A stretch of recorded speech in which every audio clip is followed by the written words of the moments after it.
ফাআলুন lima ইউরিদ। আমার আল্লাহ এমন আল্লাহ, তার যা মন চায় ওই কাজটাকে আমার আল্লাহ বেশি বেশি করে দেন। বলেন সুবহানাল্লাহ।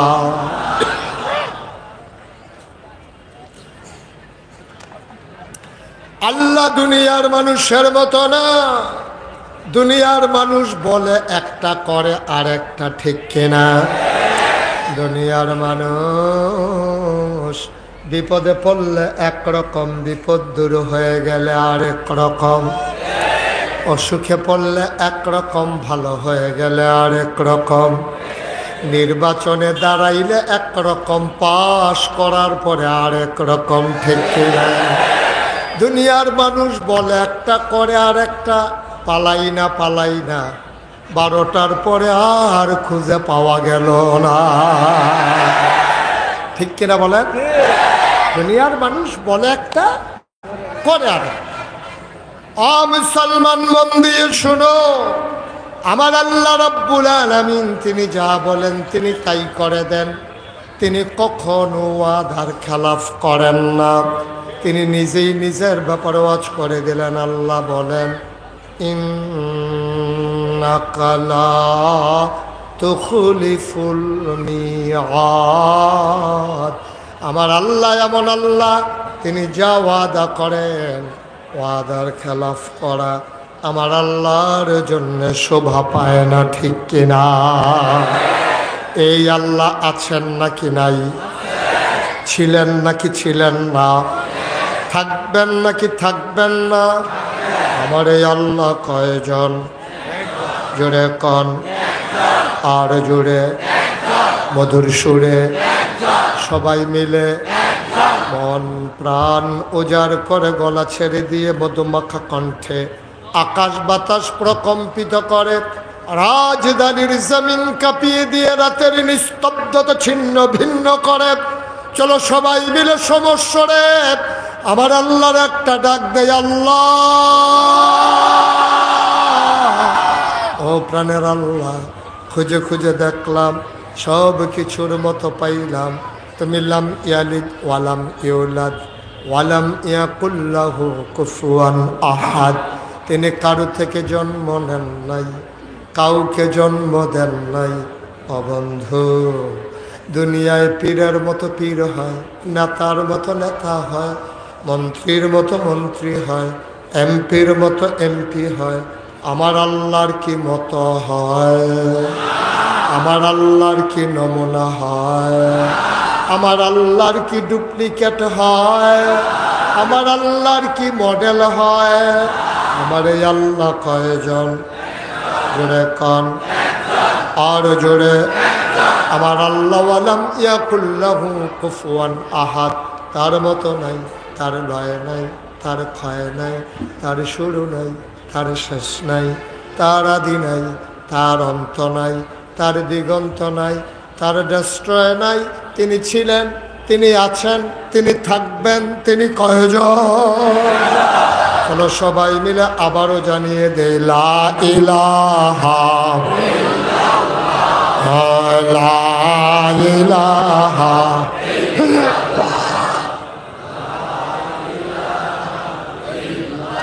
জোরে জোরে লা ইলাহা, আরো জোরে লা ইলাহা, মধুর সুরে লা ইলাহা, মাশাআল্লাহ লা ইলাহা।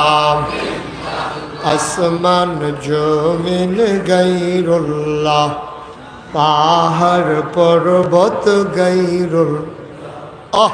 আসমান জমিন গায়রুল্লাহ, পাহাড় পর্বত গায়রুল্লাহ। শুদ্ধ তুমি মাবুদ আল্লাহ, লা ইলাহা লা ইলাহা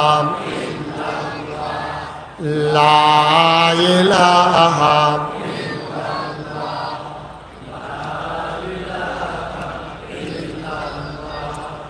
লা ইলাহা লা মাবুদা ইল্লাল্লাহ লা মাশুকা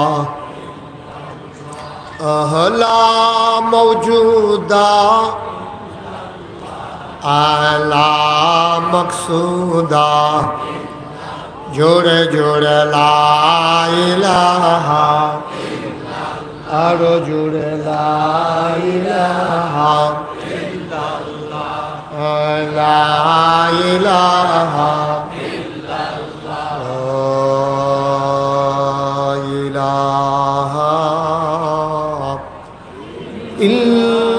ইল্লাল্লাহ মুহাম্মাদুর রাসূলুল্লাহ সাল্লাল্লাহু আলাইহি ওয়াসাল্লাম। সবাই পড়েন আলহামদুলিল্লাহ। আমাদের মাঝে আজকে আরও একজন বড় মেহমান উপস্থিত হয়েছেন। আমাদের ধানমন্ডি তাকওয়া মসজিদের ইমাম হযরত মাওলানা মাকসুদুর রহমান মাহিরি, আমার এলাকার কৃতি সন্তান, তিনি এসে দৌড়ে দৌড়ে হাজির হয়েছেন। বন্ধুগণ, আমি এসে যতজনকে দেখেছি, যতজনকে চিনেছি, যতজনের নাম জানি, নাম নিতে গেলে তালিকা দীর্ঘ থেকে দীর্ঘতর হয়ে যাবে। আমরা সেজন্যে একেবারে মারদুদ শয়তান থেকে ফানাহ চেয়ে রাহমান রাহিমের নামে আমরা মূল আলোচনায় চলে যেতে চাই। কোরআনে ঢোকার আগে আমরা চলেন সবাই পড়ে নেই। আউযু বিল্লাহি মিনাশ শাইতানির রাজীম। বিসমিল্লাহির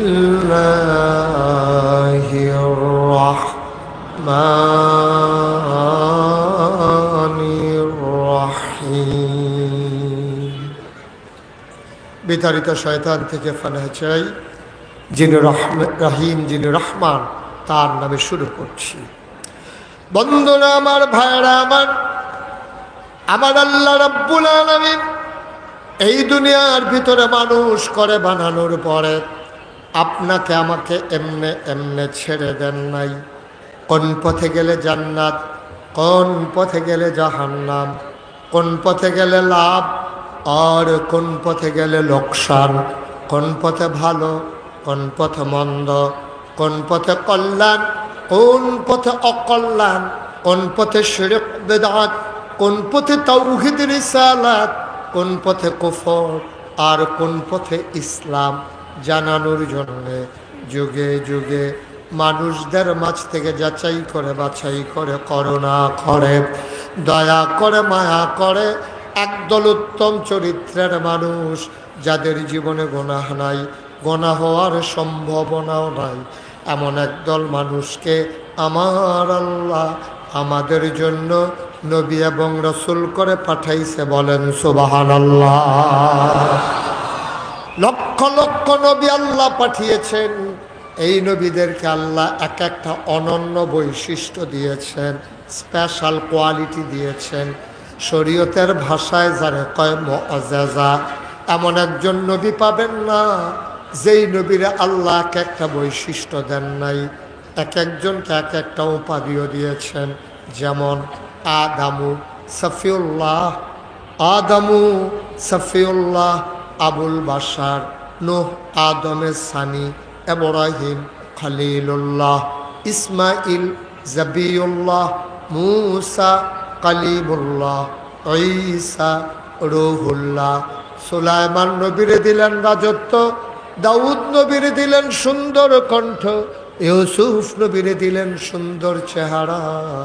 স্বাভাবিকভাবে প্রশ্ন জাগে, সব নবীরে সব দিলেন, আমার নবীরে কি দিলেন জানতে মন চায় নাকি চায় না? আমার নবীর বিখ্যাত তিনটা উপাধি, তিনি ইমামুল মুরসালিন, তিনি খাতামান নবিয়্যিন, তিনি রাহমাতুল লিল আলামিন। এই তিনটা উপাধি এই দুনিয়াতে কোনো নবী এবং রাসূলের নাই। আমার নবী ইমামুল মুরসালিন, তিনি খাতামান নবিয়্যিন, তিনি রাহমাতুল লিল আলামিন।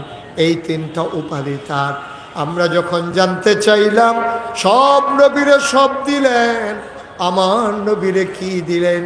সাহাবিন, তাবিন, তবে তাবিন, উম্মাহাতুল মুমিনিন, আইম্মে মুজতাহিদিন, আইম্মে শরীয়ত, আইম্মে তরিকত, সালফে সালিহিন, উলামায়ে মুতাকাদ্দিমিন মুতাআখিরিন, ইমাম সাহেবান, মুফাসসিরিনে কেরাম, মুফতিয়ানে আযাম, মুহাদ্দিসিনে কেরাম, সবাই মিলে একমত হয়ে গেল। শোনো শোনো শোনো, 1,24,000 বলো আর 2,24,000 বলো, সকল নবী এবং রাসূল মিলে যা, আমার নবীজি একাইতা। সবাই মিলে যা,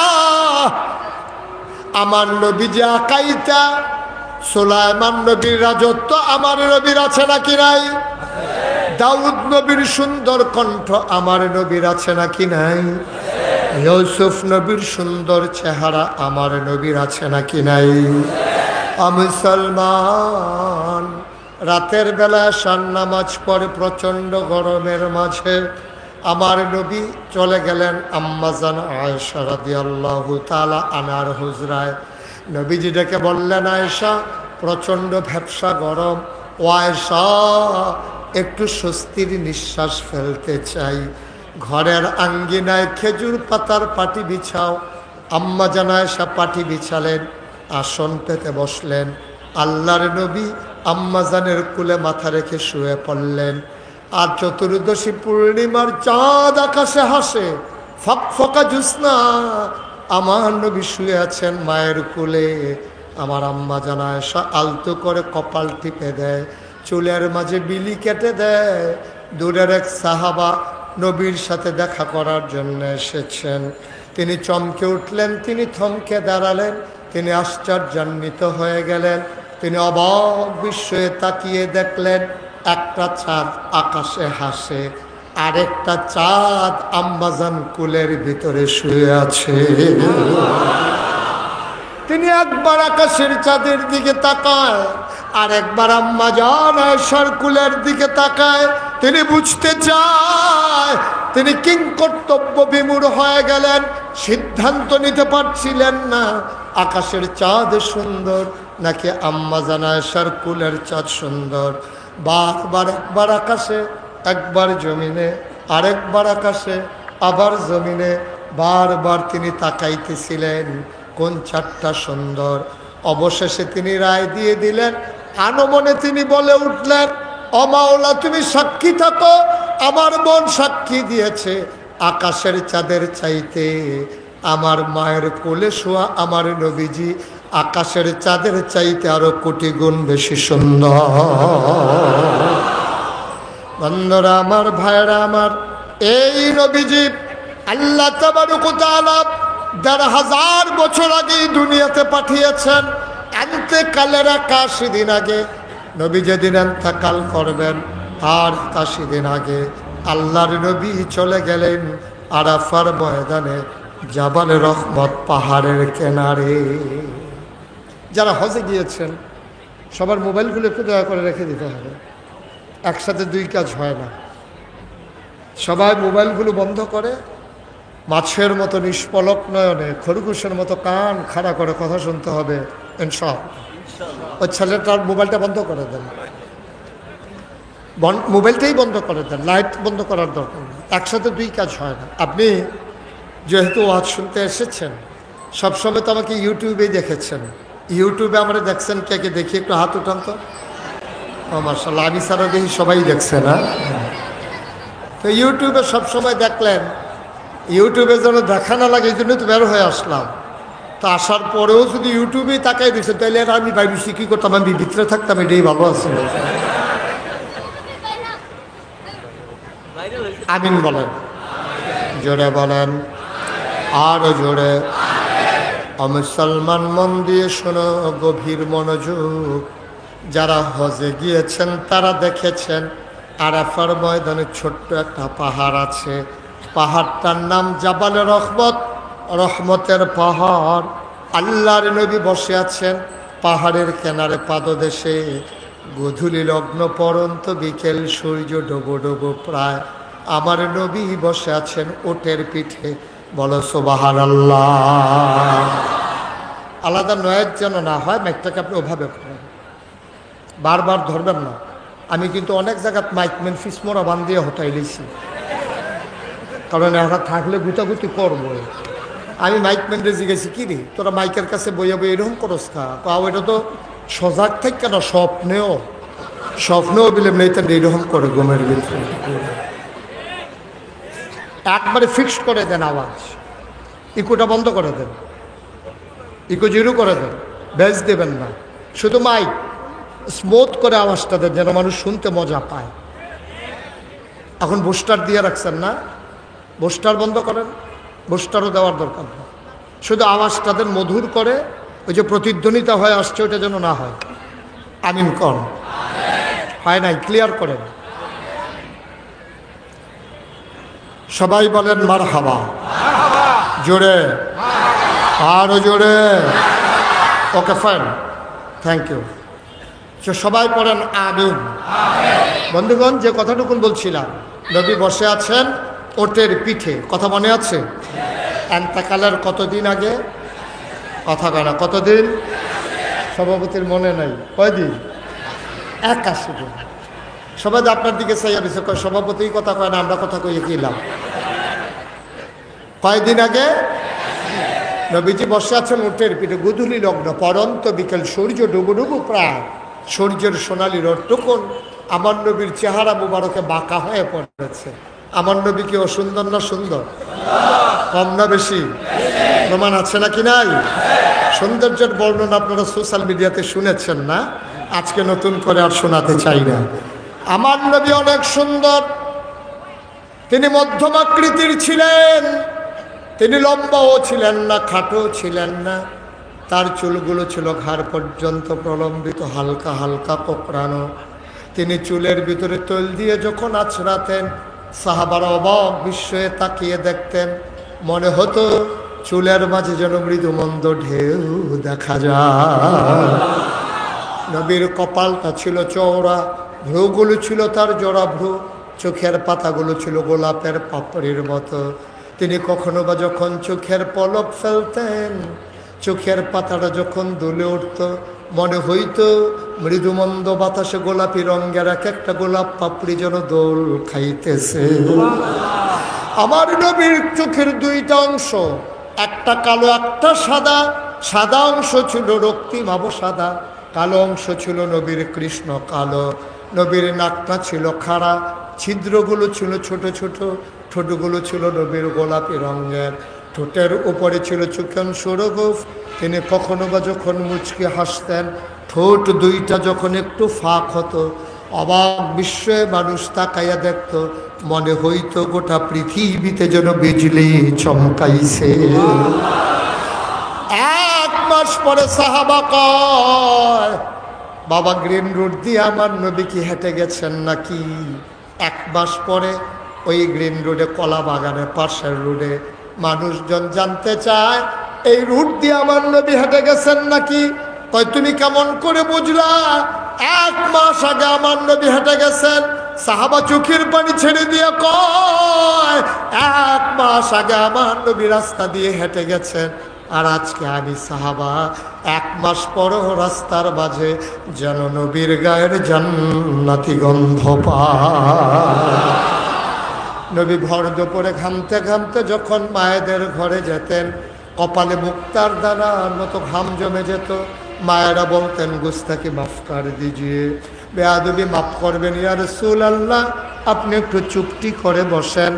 আমার নবী বসতেন, মায়েরা ঘরের কোণা থেকে ছোট্ট শিশি বের করে আনতেন, সযত্নে কপালের ঘামগুলো তারা শিশির ভিতরে ভরে রাখতেন, মুখ বন্ধ করে লুকিয়ে রাখতেন। ঈদ যখন আসতো, বিয়ে যখন হতো, ওই জমানো ঘামগুলো তারা আতর হিসাবে ব্যবহার করতেন। এই নবী বসে আছেন উটের পিঠে, ইন্তেকালের কতদিন আগে? কথা বলা, কতদিন আগে? 81 দিন আগে আমার নবী বসে আছেন উটের পিঠে, গুধুলি লগ্ন, ওই কপালের ভিতরে মুক্তার দানার মতো ঘাম জমে আছে, মনে হয় যেন সোনার মাঝে সোহাগা, সৌন্দর্য যেন কয়েক গুণ বাড়িয়ে দিল। সাহাবারা ছিল ওই মাঠে ওই দিন 1,25,000। সুবহানাল্লাহ। পুরা মাঠের ভিতরে 1,25,000 সাহাবা। কাছের সাহাবা যারা তারা দেখলেন আস্তে করে নবীকে নিয়ে ওটটা দাঁড়ানো, ওটটা বসে পড়েছে। নবীর চোখগুলো বড় বড় হয়ে গেছে, গাল হয়ে গেল লাল। সবাই অবাক বিস্ময়ে তাকিয়ে রইল। পরন্ত বিকেলে প্রচণ্ড গরম নাই, নবী ঘেমে গেলেন কেন? চোখ বড় বড় হয়ে গেল কেন? গাল কেন হয়ে গেল লাল? সাহাবারা অবাক বিস্ময়ে তাকিয়ে আছে। এবার আল্লাহর নবী মুচকি হাসলেন। ওয়াহির মর্যাদা তোমরা বুঝো নাই। ওয়াহি যখন নাজিল হয়, ওয়াহির তো লোড সইতে পারে না ওট, ওয়াহির তো পাওয়ার এত ওজন। দাঁড়ানো উঠটা বসে বলল, কোরআনে আল্লাহ কয় লাউ আনসালনা হাযাল কুরআন আলা জাবাল জাবালিল লারাআইতাহু খাশিআম মুতাসাদ্দিআম মিন খাশিয়াতিল্লাহ। ওয়াহির এমন পাওয়ার, ওয়াহির এমন ওজন, পাহাড় পর্যন্ত তার ওজন সইতে পারে না। ওরটা যখন বসে পড়ল, আল্লাহ নবী দাঁড়ালেন, মুচকি হাসলেন। মাঠের ভিতরে লোকের সংখ্যা কত? উনি কইতাছে সবার যেই মত ওনারও হেই মত। কই তুই বলো কত? 1,25,000 সাহাবা। কোনো সাউন্ড সিস্টেম ছিল না, কোনো সাউন্ড বক্স ছিল না, কোনো সাউন্ড সিস্টেম নাই, বানানো গল্প না, মুখরোচক ইতিহাস না। আমার নবী একটা ডাক দিলেন। সাহাবারা পরে কয়, সামনের মানুষটা নবীর ডাকটা যেমনে শুনেছি, ওই 1,25,000 সাহাবা একেবারে পিছনের মানুষটাও একরকম তারা শুনেছে। স্পেশাল কোয়ালিটি, এটা নবীর মুআজিজা। সুবহানাল্লাহ বলবেন না? 1,25,000 সাহাবা সবাই একরকম শুনলেন। নবী ডাক দিয়া বললেন, শোনো শোনো শোনো, এই মাত্র একটা আয়াত নাজিল হয়েছে, তোমরা কি আয়াতটা শুনতে চাও? সাহাবারা কই, ইয়া রাসূলুল্লাহ, আপনি যদি দয়া করে শোনান। আবার আল্লাহর নবী বললেন, শোনো, আল ইয়াউমা আকমালতু লাকুম দীনাকুম ওয়া আতমামতু আলাইকুম নি'মাতি ওয়া রাদিতু লাকুমুল ইসলাম দীনা। সুবহানাল্লাহ। কায়না আল্লাহ ডেকে কয়, নবী গো, আপনি বলে দেন, আল ইয়াউমা, আজকের এই দিনে। দিনটা ছিল কতদিন আগে?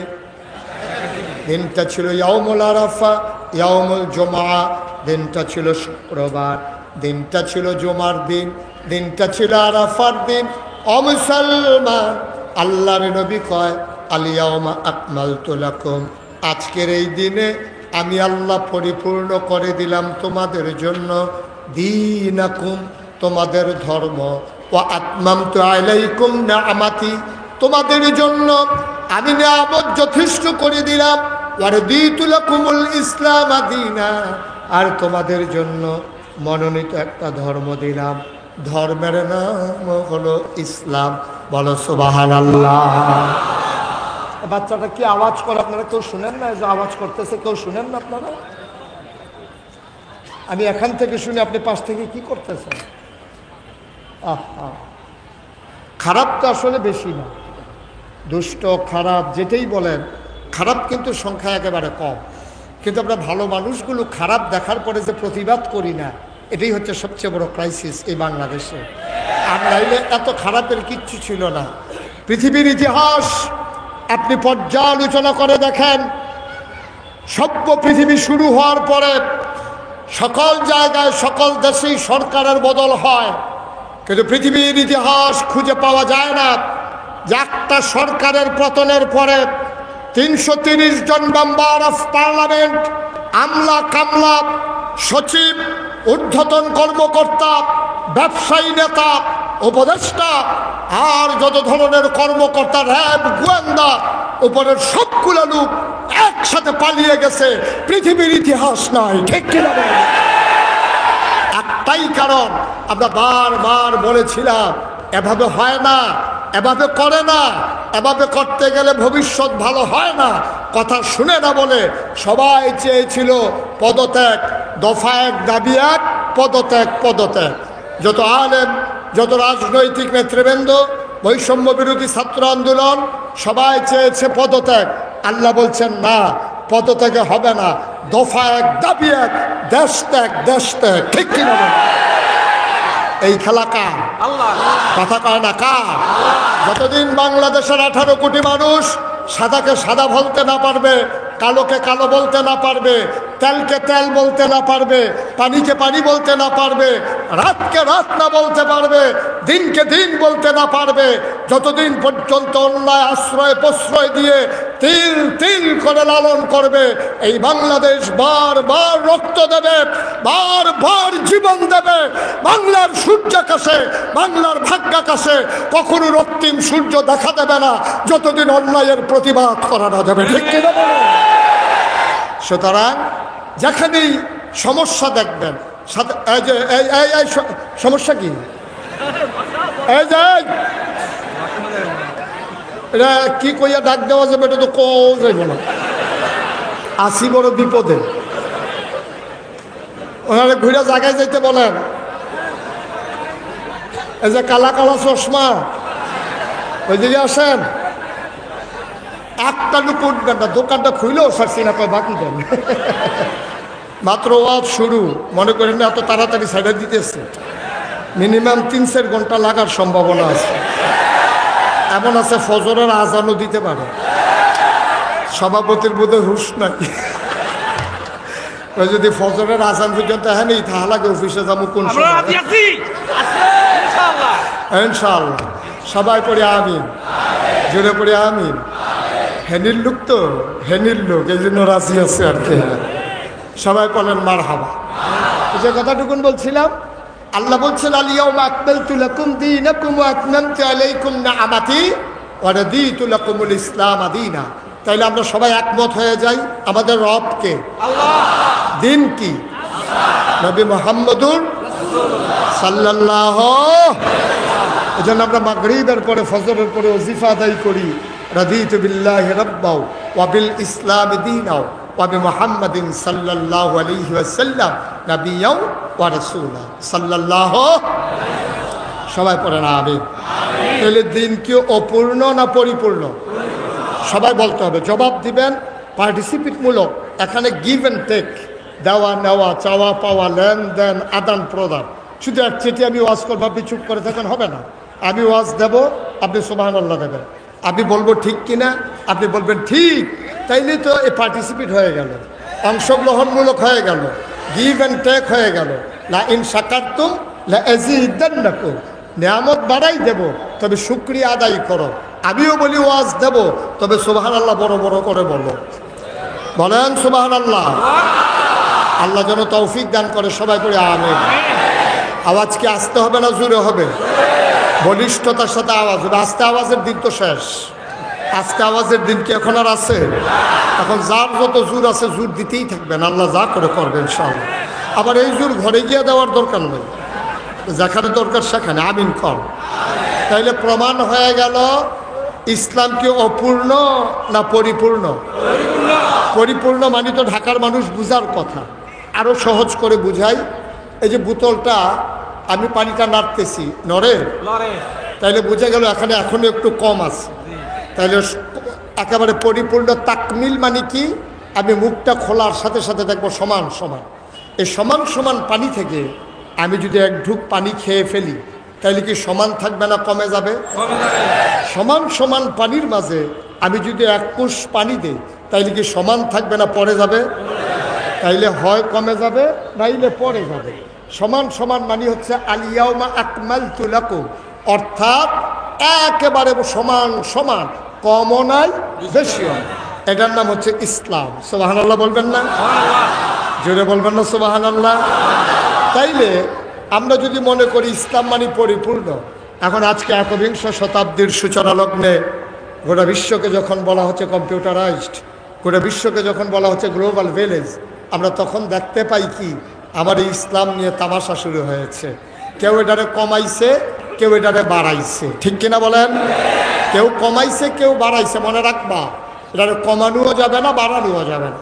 ১,৫০০ বছর আগে আমার নবী যে ইসলাম এনেছেন, মন চাইলে, মানতে চাইলে তুমি সেই ইসলাম মানতে হবে, কমানোও যাবে না, বাড়ানোও যাবে না। মনে রাখবা, তোমার মন মতো ইসলাম হবে না, ইসলামের মন মতো তোমাকে হইতে হবে, ঠিক কিনা? আমরা যার যার মন মতো ইসলাম বানাইতে চাই, হবে না তো, কারণ ইসলাম তো পরিপূর্ণ।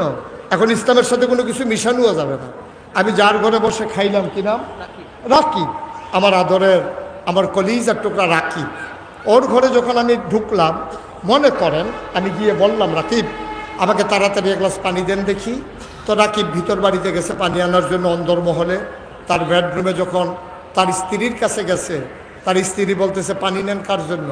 বলছে যে নাগাইশ কুমিল্লার পীর সাহেব হুজুর যে আসছে, মুশতাক ফৈজি হুজুর, উনি পানি চাইছে, পানি নিতেছি। তো রাকিবের ওয়াইফ দিছে ধমক, হ্যাঁ পানি চাইছে বলে পানি দিবে? হুজুর কি সারা জীবন আমাদের বাসায় এসে বসে থাকে নাকি? হুজুর পানি চাইছে বলে কি হয়েছে? ঘরের ভিতরে ট্যাং আছে, একটু ট্যাং দেন। তো এখন দিছে ট্যাং, দিছে চিনি, দিছে লাড়া। এটাতে ঢাকায় কি কয়? কথা কয় না দেখি। তা আমি কি ওনার কাছে শরবত চাইছিলাম না পানি চাইছিলাম? আমি চাইছি রাকিবের কাছে পানি, রাকিব আইনা দিছে আমার শরবত। ইসলাম ছিল এরকম স্বচ্ছ এক বোতল পানির মতো। আমার বাংলাদেশে কিছু মতলববাজ এটার সাথে ট্যাং মিশাইছে, সিবিটা মিশাইছে, রুয়াবজা মিশাইছে, তুকমার দানা দিছে, ইসুফগুলের ভুসি দিছে, চিনি দিছে, আর লাড়া দেওয়ালের লেগে তো বাংলাদেশের মানুষ বেড়ায় গেল। হ্যাঁ, সবাই মিল্লা দিছে লাড়া। এখন ইসলাম আর ইসলাম না, ইসলাম হয়ে গেছে শরবত, ঠিক কিনা? খাওয়া এই জন্য প্রকৃত ইসলাম এখন সাধারণ মানুষ আর খুঁজে পায় না। আসুন আমরা সেই ইসলামের কাছে যাই যে ইসলাম নবীজি নিয়ে এসেছেন। আল্লাহ যেন কবুল করে, সবাই পড়ে না আমিন।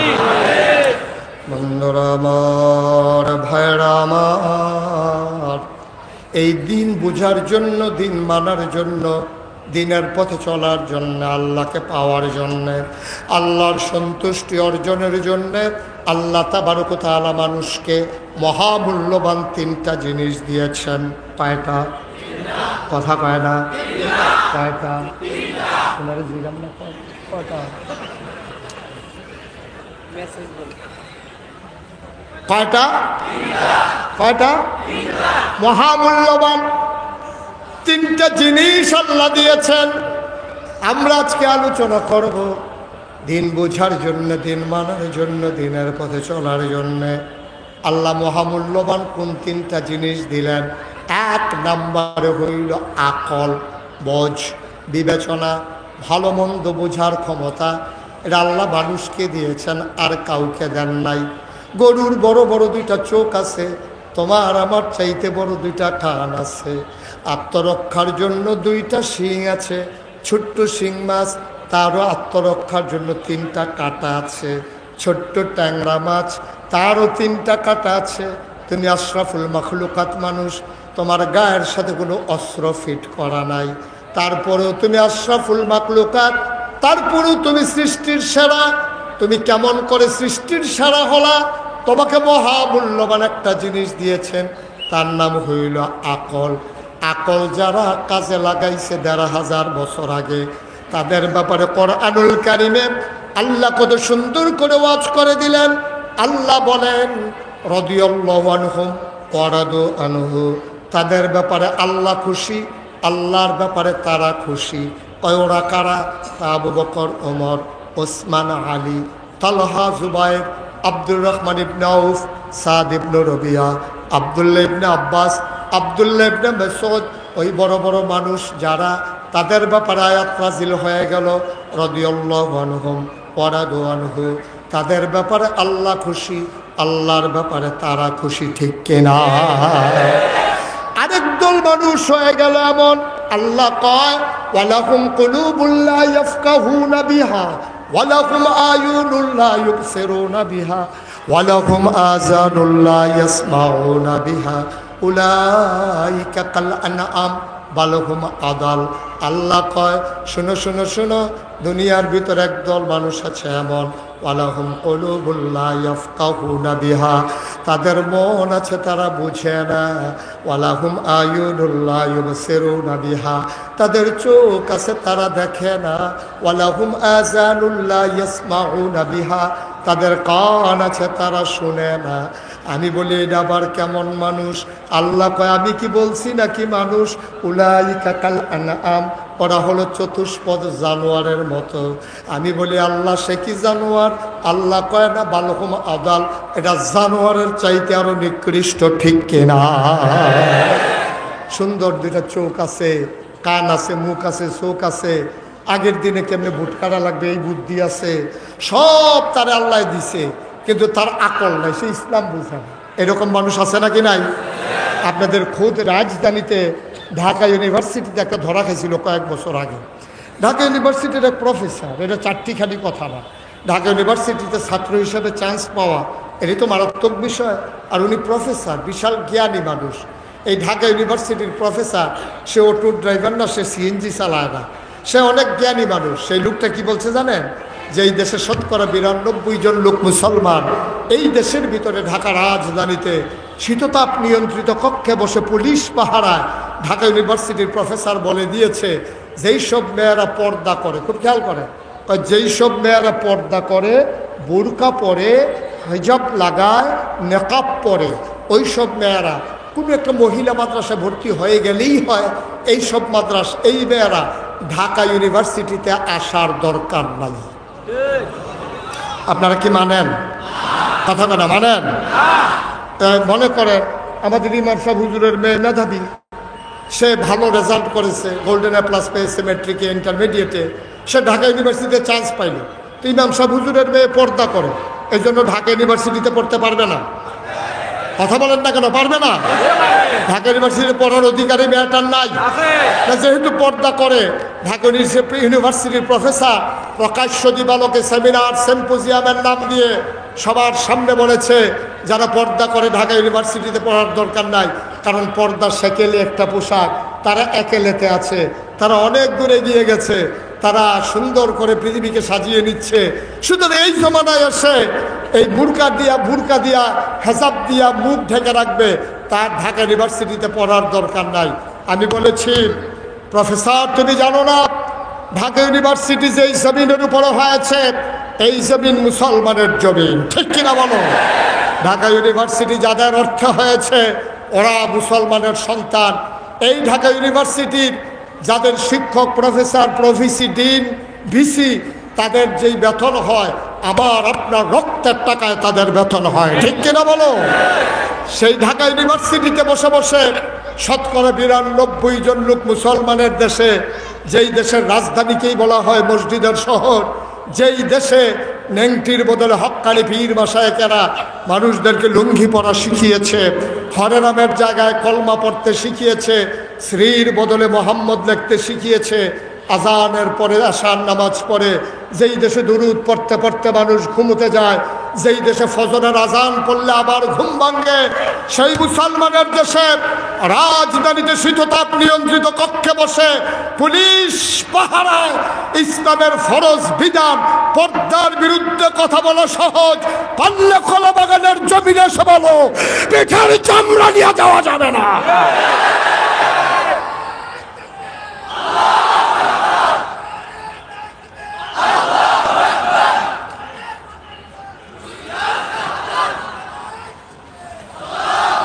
সুতরাং এই দেশ, ওই যে উপস্থাপক বলেছিলেন এই দেশ মুসলমানের দেশ, মুসলমান ছিল, মুসলমান আছে, মুসলমান মাথা উঁচু করে থাকবে, ঠিক কিনা বলেন?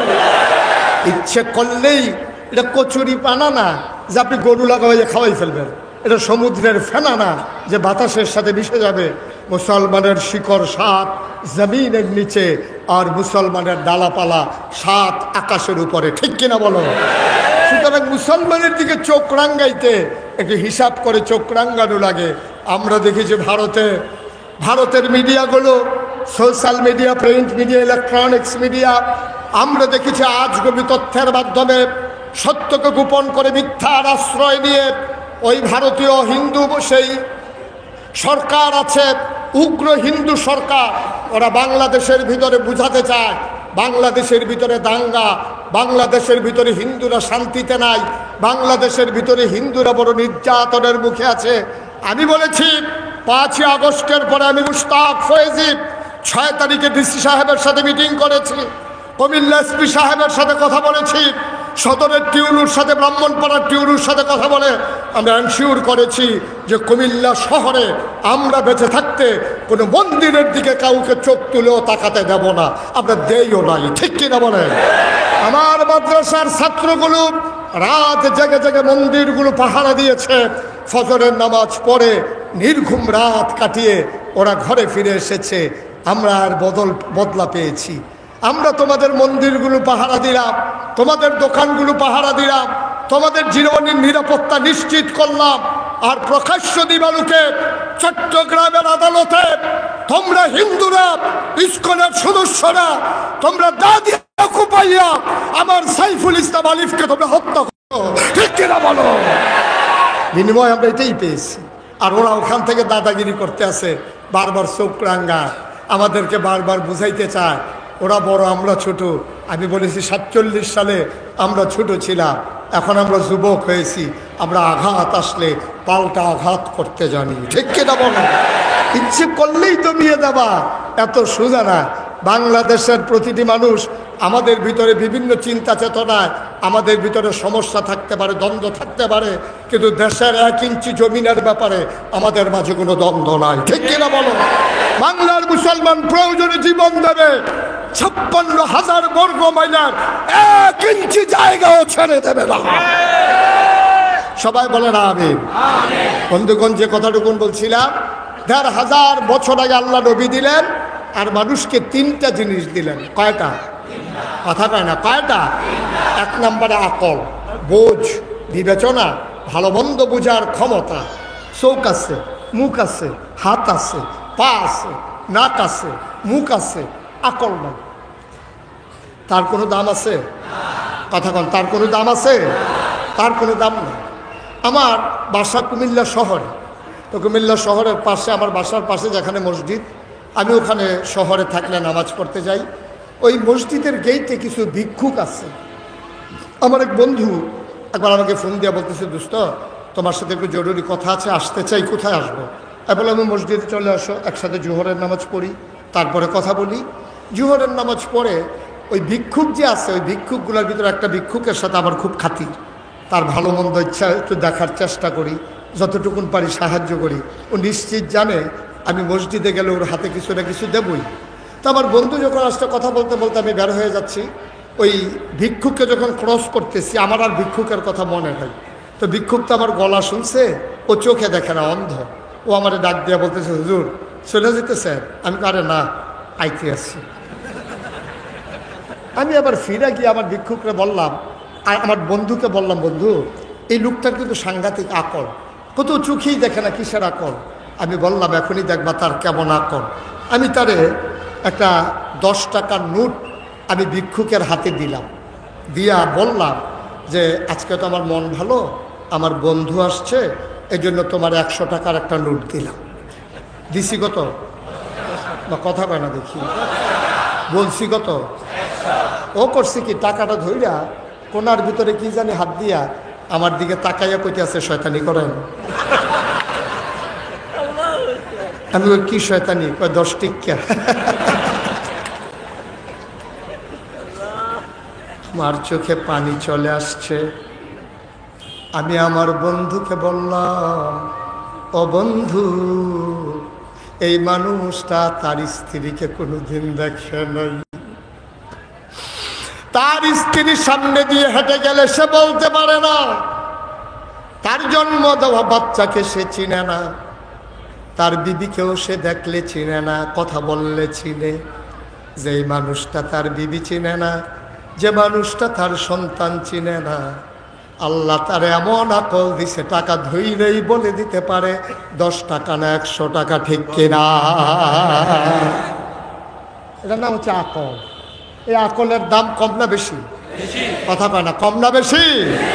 আকলের সাংঘাতিক দাম, বেশি মহামূল্যবান জিনিস আকল। তাহলে কয়টা জিনিস না আল্লাহ দিছে? 2 নম্বর, আল্লাহ যে মহামূল্যবান জিনিস দিলেন তার নাম হইল কোরআনুল কারীম। সুবহানাল্লাহ বলবেন না? এই কোরআনের ভিতরে 500 আয়াত আছে যেইগুলো হুকুমের আয়াত। আকিমুস সালাহ আতুজ যাকাত ওয়ালিল্লাহি আলান নাসি হিজ্জুল বাইতি মান ইসতাতা ইলাইহি সাবিলা ইয়া আইয়ুহাল্লাযীনা আমানু কুতিবা আলাইকুমুস সিয়াম কামা কুতিবা আলাল্লাযীনা মিন ক্বাবলিকুম লাআল্লাকুম তাত্তাকুন আহাল্লাল্লাহুল বাইয়া ওয়া হাররামার রিবা ইউকিমুনাস সালাহ। এইভাবে এইরকম আয়াত আছে 500 যেইগুলো হুকুমের আয়াত, যেগুলো পালন করা অবশ্যম্ভাবী। এইগুলারে বলা হয় আহকামুল কোরআন। ও মুসলমান, এই কোরআন তোমার সংবিধান। ১৫০০ বছর আগে কোরআন এসেছে, ১৫০০ বছর পর পর্যন্ত সকল কিছুর পরিবর্তন হলো। নদীর এপার ভাঙলো, পার গড়ল, ধনী মানুষ গরিব হলো, গরিব মানুষ ধনী হলো, দলের অদল বদল হলো, ভূখণ্ডগত পরিবর্তন হলো, রাষ্ট্রীয় অবকাঠামো চেঞ্জ হয়ে গেল, কিন্তু আমার কোরআনের একটা নক্তারও পরিবর্তন হলো না। ঠিক কিনা? এই কোরআন তোমার আমার জীবন বিধান। এই কোরআনুল কারীম আল্লাহ তাবারক ওয়া তাআলা দিয়েছেন। এ ব্যাপারে বিস্তারিত কথা শোনার আর দরকার নাই। 3 নাম্বার, আল্লাহ মহামূল্যবান যে জিনিসটা দিয়েছেন তার নাম হইল নবী মুহাম্মদুর রাসূলুল্লাহ সাল্লাল্লাহু আলাইহি ওয়াসাল্লাম। সুবহানাল্লাহ বলবেন না? স্পষ্ট মনে রাখেন, কোরআন হলো বিধান আর নবীজি হলো তরিকা। কোরআন হলো বিধান, কোরআন আজ যে ভাই কি করতেছেন আপনি? এখন যদি ওনারা জিজ্ঞেস করেন উঠছেন কেন, উনি জীবনেও কইতে পারতো না কি উঠছে। উঠছে আর কি, প্রত্যেকদিন এখানে মাহফিল হয়, ওনারা 2 জনে ধৈর্য বসাই দেন। হ্যাঁ, অনেকে আছে ধরার লেগে বইতে পারে না। হ্যাঁ হ্যাঁ, উনি মনে করছে অন্য হুজুর। সিফা দিয়া বইয়া থাক উঠে মার হাবা কয় না রে, জোরে বলেন মার হাবা। তাহলে মহামূল্যবান যাকে দিয়েছেন তিনি নবী মুহাম্মদুর রাসূলুল্লাহ। নবীর সম্পর্কে জানতে মন চায় নাকি চায় না? আল্লাহর কাছে জানতে চাইলাম, মাওলা ও রাব্বে কারীম 5 ওয়াক্ত নামাজে প্রতি রাকাতে তোমার ব্যাপারে শুনিয়ে দিলাম আলহামদুলিল্লাহি রাব্বিল আলামিন। তুমি হইলা সমস্ত জগৎ সমূহের জন্য রব। ও মাওলা রাব্বে কারীম, আমার নবীর একটু চিনাই দাও, চিনতে মন চায়। আল্লাহ কয় কোরআন পড়ো, কোরআন বুঝো, কোরআন শোনো। কোরআনের ভিতরে আমার নবীকে আমি পরিচয় করিয়ে দিয়েছি। আমি কোরআন পড়ে দেখি 30 পারা কোরআন, 114 সূরা। কোরআনের ভিতরে আল্লাহ কত সুন্দর করে নবীকে পরিচয় করিয়ে দিলেন। সবাই পড়েন, ওয়ামা আরসালনাকা ইল্লা রাহমাতান লিল আলামিন। এই আয়াতটার ভিতরে তো মজা। আমি যখন একাকি পড়ি মনের অজান্তে চোখের পানি দিয়ে ভেসে যায় মুখ, এই চোখ। সবাই মিলে আমার মজা করে, সকল চিন্তা ছেড়ে দিয়ে একেবারে মধুর আওয়াজে 3 পতন নিস্তব্ধতাকে উপেক্ষা করে সবার যার যার দরদ আছে সবটা দরদ দিয়ে আমার সাথে পড়েন দেখি। ওয়ামা আরসালনাকা ইল্লা রাহমাতাল লিল আলামিন। আল্লাহ যেন ডেকে কয়, বান্দারে, ও ঢাকার মানুষ, সারা বাংলাদেশের বিভিন্ন জেলার মানুষ, শোনো শোনো শোনো, মন দিয়ে শোনো। আমি আল্লাহ হইলাম রব্বুল আলামিন, আর আমার নবী হইলেন রাহমাতুল লিল আলামিন। যত জায়গায় আমার আল্লাহ রব, তত জায়গায় আমার নবী রহমত। প্রমাণ আছে নাকি নাই?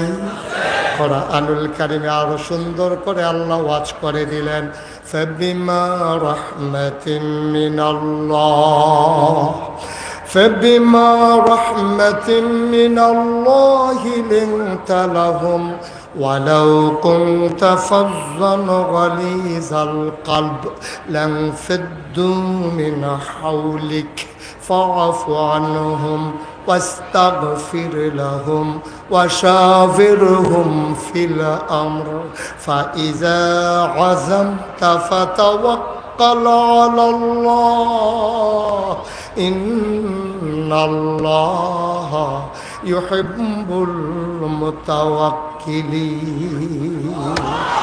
আল্লাহ ডাকা ডাকা কয় শোনো শোনো শোনো ফাবিমা রাহমাতিন মিনাল্লাহ আল্লাহর পক্ষ থেকে নবী গো আল্লাহর রহমত দিয়া সবচেয়ে বড় রহমত লিনতালাহুম আপনার মনটাকে আমার আল্লাহ নরম করে বানাইছে বলো সুবহানাল্লাহ মুসলমান মন দিয়ে শোনো নবীর মনটা কেমন নরম ১৫০০ বছর আগে যে বছর নবীজি দুনিয়াতে আসলেন জন্মগ্রহণ করলেন মক্কায় ওই জমানায় মক্কার যারা সম্ভ্রান্ত মানুষ বংশাবলী মানুষ বাংলাদেশে যেমন ভুইয়া চৌধুরী সরকার খনকার পেশকার স্বর্ণকার দফাদার চকিদার কন্ট্রাক্টর দোকানদার কত বংশ কত মর্যাদা কত সম্মান কত দাম ওই সৌদি আরবে মক্কা নগরীতে কুরাইশ উমাইয়া বনু তামিম বনু কেনান বড় বড় গোষ্ঠীর বনু হাসাম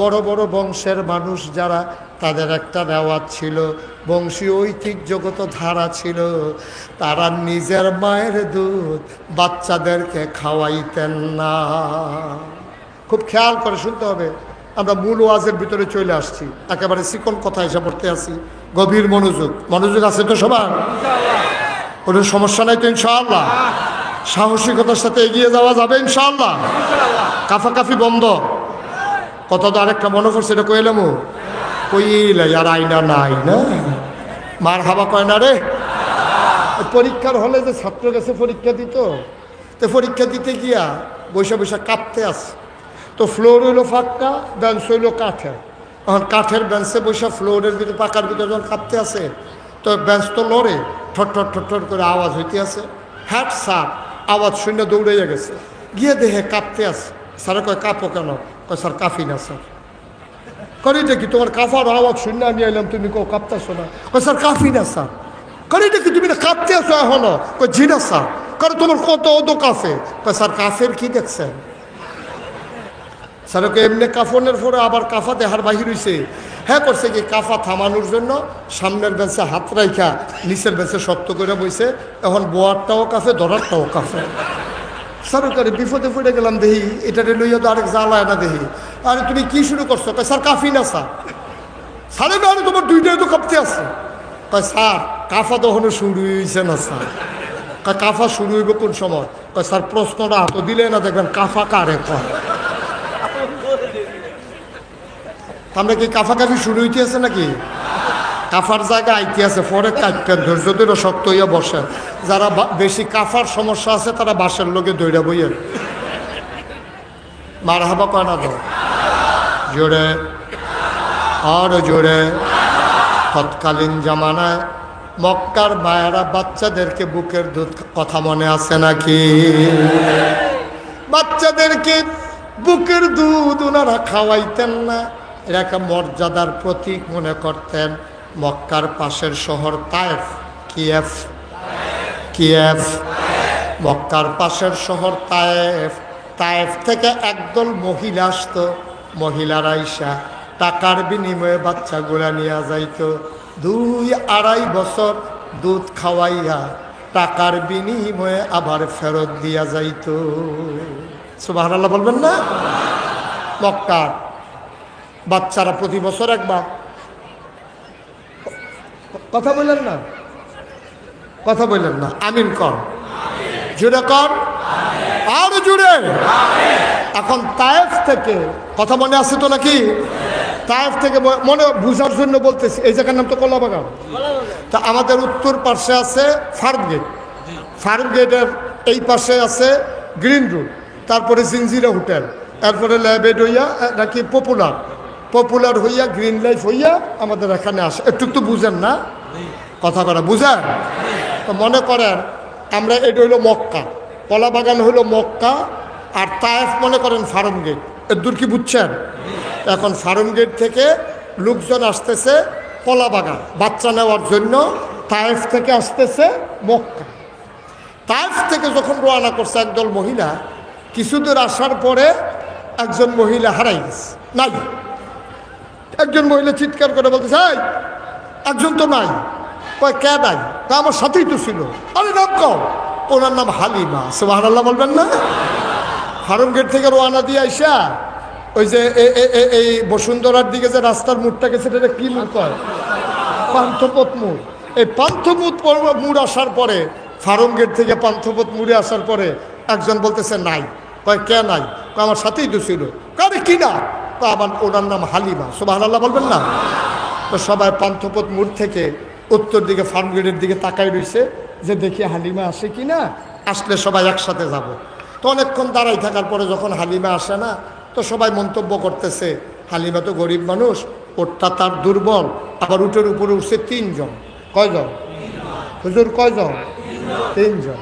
এই 3 জন উঠছে, হালিমা, হালিমার স্বামী আর হালিমার যে বাচ্চা, ওটার নাম হলো আব্দুল্লাহ। সুবহানাল্লাহ বলবেন না? 3 জন উঠছে। তো এমনি উট দুর্বল, এমনি এই গাড়ি হলো দুর্বল, মাঝে মাঝে স্টার্ট বন্ধ হইয়া যায়। এটার ভিতরে আবার ছাদের উপরে 2 জনে উঠছে। তো এই গাড়ি যে ব্রাস্ট হয়েছে না, এটা তো ভাগ্য বলো। কারণ হালিমার উট আসে না। তো সবাই বলতেছে হালিমার উট বোধহয় শুয়ে গেছে, এটা বোধহয় আর সন্ধ্যার আগে আসবে না, চলো আমরা চলে যাই। সবাই আসছে গ্রিন লাইফ এই হাসপাতালের গেটে আইসা রাস্তা ক্রস করে আসছে কলাবাগান। কলাবাগান ঢুইকা দেখছে যে কে সচিব, কে আমলা, কে ঊর্ধ্বতন কর্মকর্তা, কারা কোন ভাষা সবাই তো চিনে। সবাই বড় বড় ভাষা দেখা ধনী ধনী বাচ্চাগুলা সবাই নিয়ে ফিরতি রওনা দিছে।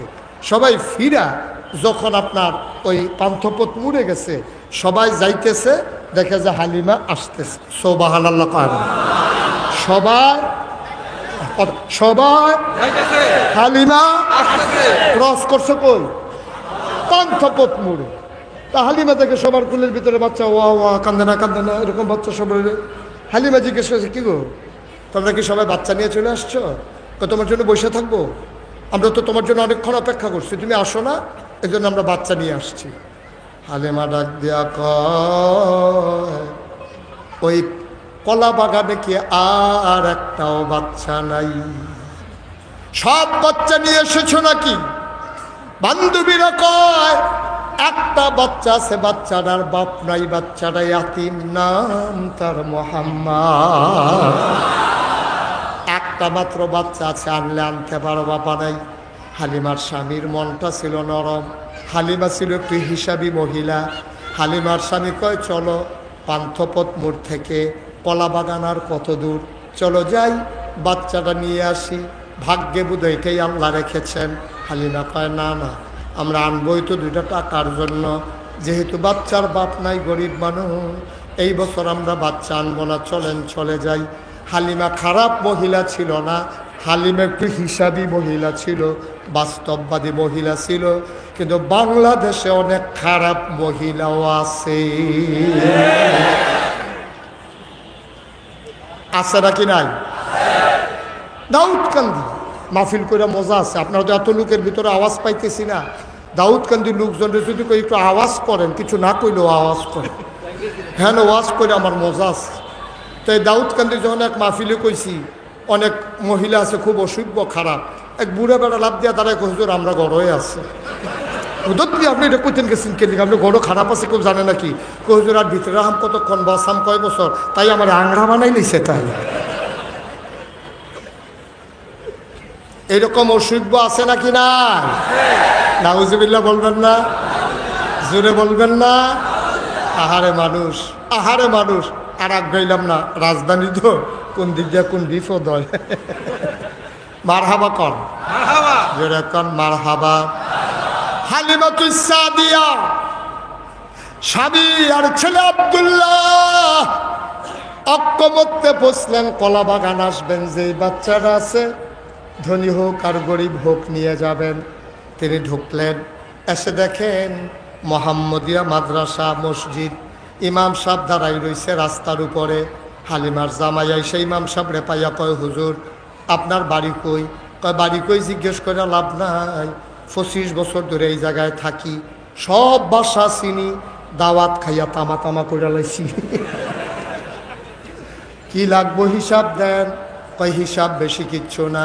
এই গ্রামে নাকি একটা বাচ্চা আছে, নাম নাকি মোহাম্মদ, আপনি বলতে পারবেন নাকি ঘর কোনটা? হুজুর ডাক দেয়া কয় কে বলতে পারে না? মোহাম্মদ তার আব্বা নাই, আমাদের সাথে চলতো আবদুল্লাহ ভাই সাহেব, মানুষ বড় ভালো ছিল। বাচ্চাটার কপাল খারাপ, তার আব্বায় ব্যবসা করতে গিয়ে মারা গেছে। বাচ্চাটাও তার বাবা দেখে নাই, বাবাও তার বাচ্চা দেখে না। ঘরটা কোনটা? কই যে ঘর। আবার কাবার উত্তরে দেখাই দিল আঙ্গুল দিয়ে, ওই ঘর আমেনার ঘর। আবার হালিমার স্বামী আর ছেলে আব্দুল্লাহ আমেনার ঘরের দরজার সামনে গিয়ে দাঁড়ালেন। হালিমা ডাক দেয়া কয়, স্বামী আমার, মহিলা মানুষ ঘরের ভেতরে, আপনি ভিন্ন পুরুষ, যাওয়া ঠিক হবে না, আপনি একটু বাইরে দাঁড়ান, আমি একটু ভেতরে যাই। হালিমা দরজায় গিয়ে দাঁড়ালেন, সালাম দিলেন, আসসালামু আলাইকুম ওয়া রাহমাতুল্লাহ। ভিতর থেকে মহিলা কণ্ঠ জবাব দিল, ওয়ালাইকুম আসসালাম ওয়া রাহমাতুল্লাহ। ভেতর থেকে ডাক দেয়া কয়, কে রে, কে? বাইরে দরজায় দাঁড়াইয়া কান্দে। হালিমা কয়, আমার নাম হালিমা। কয়, কোন হালিমা? কয়, হালিমা তুস সাদিয়া। কয়, চিনলাম না। কয়, আমার বাড়ি তায়েফ। কয়, কেন এসেছো? কয়, মক্কায় বাচ্চা নিতে এসেছি। ভেতর থেকে আমেনা ডাক দেয়া কয়, হালিমা, হালিমা গো, সকাল থেকে কত মহিলারা বাচ্চা নিয়ে আমার ঘরের দরজা দিয়া গেল। আমি উটের পায়ের শব্দ শুনলাম, বাচ্চাদের ওয়া ওয়া কান্না শুনলাম, কেউ আমার বাচ্চার খবর নিল না। বাচ্চার বাপ নাই বইলা কেউ ফিরাও তাকাইল না। তোমার বুঝি মায়া লাগছে গো হালিমা, তোমার বুঝি মায়া লাগছে? আহলান সাহালান মারহাবা, মোস্ট ওয়েলকাম, আমার ঘরে তোমারে স্বাগতম। হালিমা ঘরের ভিতরে ঢুকলেন। হালিমা কয়, আমি ঘরের ভিতরে ঢুকে দেখি আমেনা আসন পেতে বিছানার উপরে বসে আছে। কুলের ভিতরে ছোট্ট শিশু ঘুমায়, এমন একটা সাদা রুমাল দিয়া বাচ্চার মুখটা এমন করে ঢাকা। আমি গিয়া বললাম, আমেনা, ও আমেনা, বাচ্চা নেব এমন কোনো কথা নাই, পছন্দ হইলে নেব, নাইলে নাই, একটু বাচ্চাটারে দেখতে চাই। আমেনা ডাক দেয়া কয়, দেখে নাও নয়ন ভরে। হালিমা কয়, দেখবো কেমনে রুমাল দিয়া মুখ ঢেকে রাখলে? সুবহানাল্লাহ বলবেন না? কেমনে দেখবো? তুমি রুমাল দিয়ে মুখ ঢেকে রাখলে আমি দেখবো কেমনে? আমেনা টান দিয়ে পর্দা সরাই দিলেন। হালিমা কয়, আবার যখন আমি বাচ্চাটার দিকে তাকাইলাম, খোদার কসম, জীবনে আমি অনেক বাচ্চা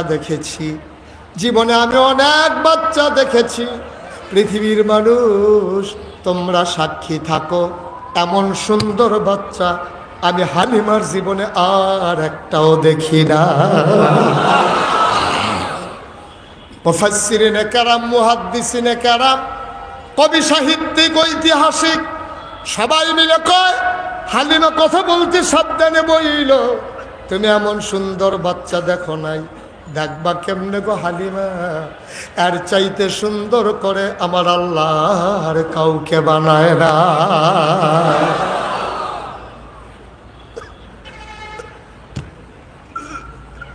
কেমনে দেখবা? আল্লাহ তার বন্ধু নবীর তিল তিল তিল তিল করে, যেমন করে যা লাগানো দরকার, যেমন করে গায়ের রং দেওয়া দরকার, তেমন করে গায়ের রং দিয়েছেন। যেমন করে তার চুল দিয়েছেন, যেমন তার কপাল, যেমন তার ভ্রু, যেমন তার গায়ের রং, যেমন তার নাক, যেমন তার টানা টানা চোখ, যেমন তার চোখের পাপড়ি, যেমন যা দরকার সব আল্লাহ এখানে প্রয়োগ করেছেন। তুমি আর চাইতে সুন্দর দেখবা কেমনে? হালিমা কয়, আমি তাকাইয়া দেখি বাচ্চাটা চোখ বন্ধ করে ঘুমায়। আমার মনে বড় পেরেশানি লাগলো। আহারে, বাচ্চাটারে তো আমি দেখতেছি, বাচ্চাটা তো আমারে দেখে না। যদি একটা নজর দেখতো, চোখ দুইটা যদি খুলতো, আল্লাহর কসম আমি কিচ্ছু কাউকে বলি নাই, মনে মনে শুধু চিন্তা করেছি। হঠাৎ করে খেয়াল করে দেখলাম বাচ্চার চোখের পাতা টিপ টিপ করে নড়তেছে। হঠাৎ করে চোখগুলা খুলে গেল, মনে হইল চোখের পাতা তো নয়, যেন ফুটন্ত গোলাপের দুইটা পাপড়ি দুল খাইতেছে। মোহাম্মদ চোখ খুলে এবার আমার দিকে তাকাইল, আমি তাক থেকে তাকিয়ে আছি। চার চোখের মিলন হয়ে গেল, ও চোখ সরায় না, আমিও চোখ সরাই না, কি যে এক মায়ার বন্ধন। আমি জড়িয়ে গেলাম ছোট্ট বাচ্চার সাথে, আমি আর চোখ সরাই না, ও সরায় না। কতক্ষণ আমার দিকে তাকাইয়া ছোট্ট মোহাম্মদ ঠোঁটের কোনাটা বাঁকা করে আলতো করে একটা মুচকি হাসি দিল। হাসিটার সাথে সাথে মনে হইল আমি হালিমার কলিজারা দুটা ভাগ হয়ে গেছে।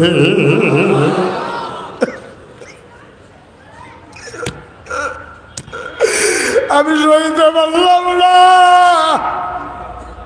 আমি দিলাম দৌড় দিয়ে ঘরের বাইরে গেলাম।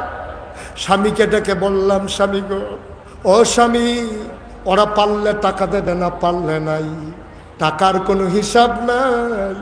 এই বাচ্চা ফালাইয়া আমি যাব না গো স্বামী, আমি বাচ্চা ফালাইয়া গেলে বাঁচব না, আমি মরে যাব। এই বাচ্চা আমার লাগবেই লাগবে, এই বাচ্চা ফেলে আমি যাব না। হালিমার স্বামী ডাক দেয়া কয়, মন চাইলে নিয়ে নাও, আমার কোনো আপত্তি নাই।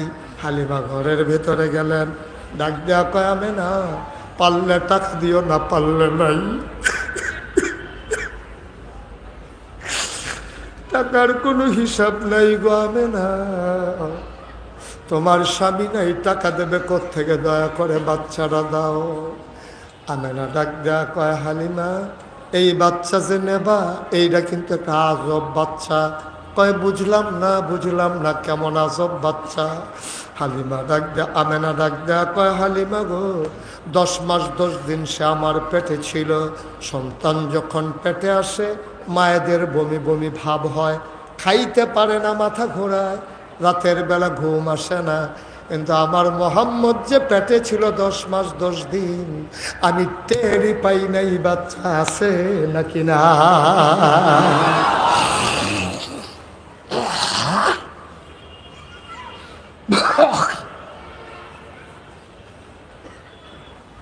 ও হালিমা, হালিমা, একটা পিঁপড়া কামড় দিলে আমি টের পাই, একটা পিঁপড়া কামড় দিলে আমি টের পাই।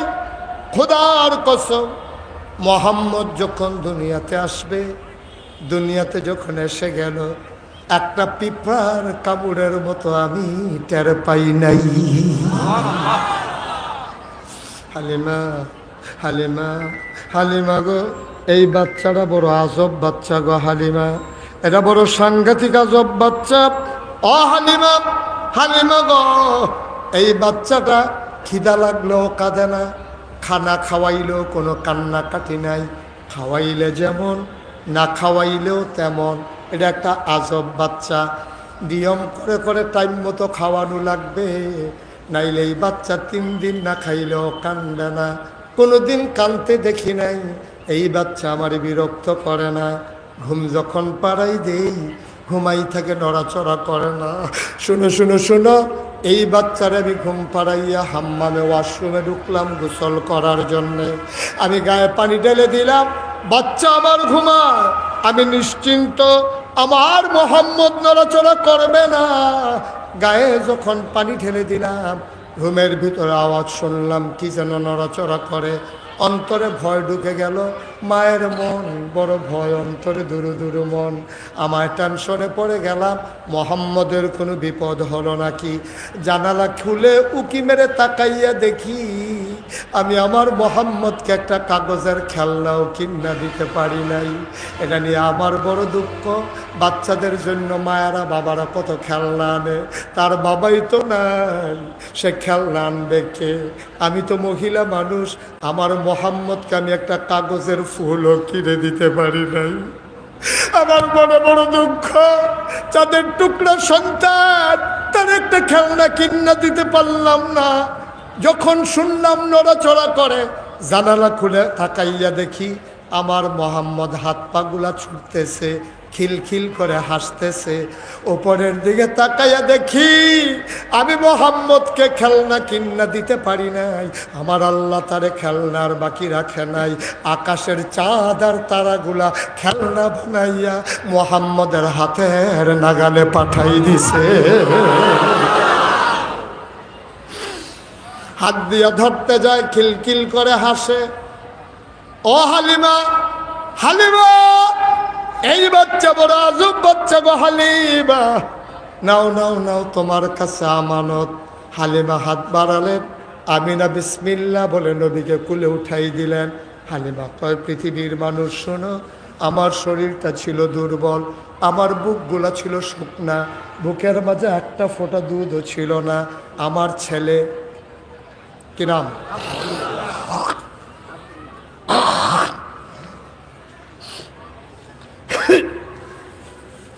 আমার ছেলে আব্দুল্লাহ ফার্ম গেট থেকে কলাবাগান পর্যন্ত এসেছে। তায়েফ থেকে মক্কা পর্যন্ত আসার পথে আমার ছেলে আব্দুল্লাহ বারবার বুকের ভিতরে চুষণ মেরেছে, একটা ফোঁটা দুধও আমার ছেলে পায় নাই। খোদার কসম, যেই মাত্র বিসমিল্লাহ বলে মোহাম্মদকে আমি কুলে নিলাম, আমি টের পাইলাম আমার শুকনা দুইটা বুক দুধে ভরপুর হয়ে গেছে।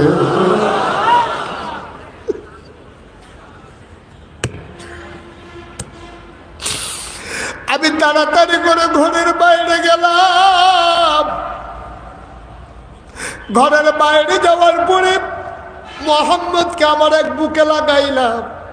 মোহাম্মদ চপ চপ চপ চপ করে দুধ খায়। আমি মনে করলাম এবার ওই বুকে একটু দুধ খাক, আমি আবার এই বুকে দিলাম, মোহাম্মদ আর খায় না।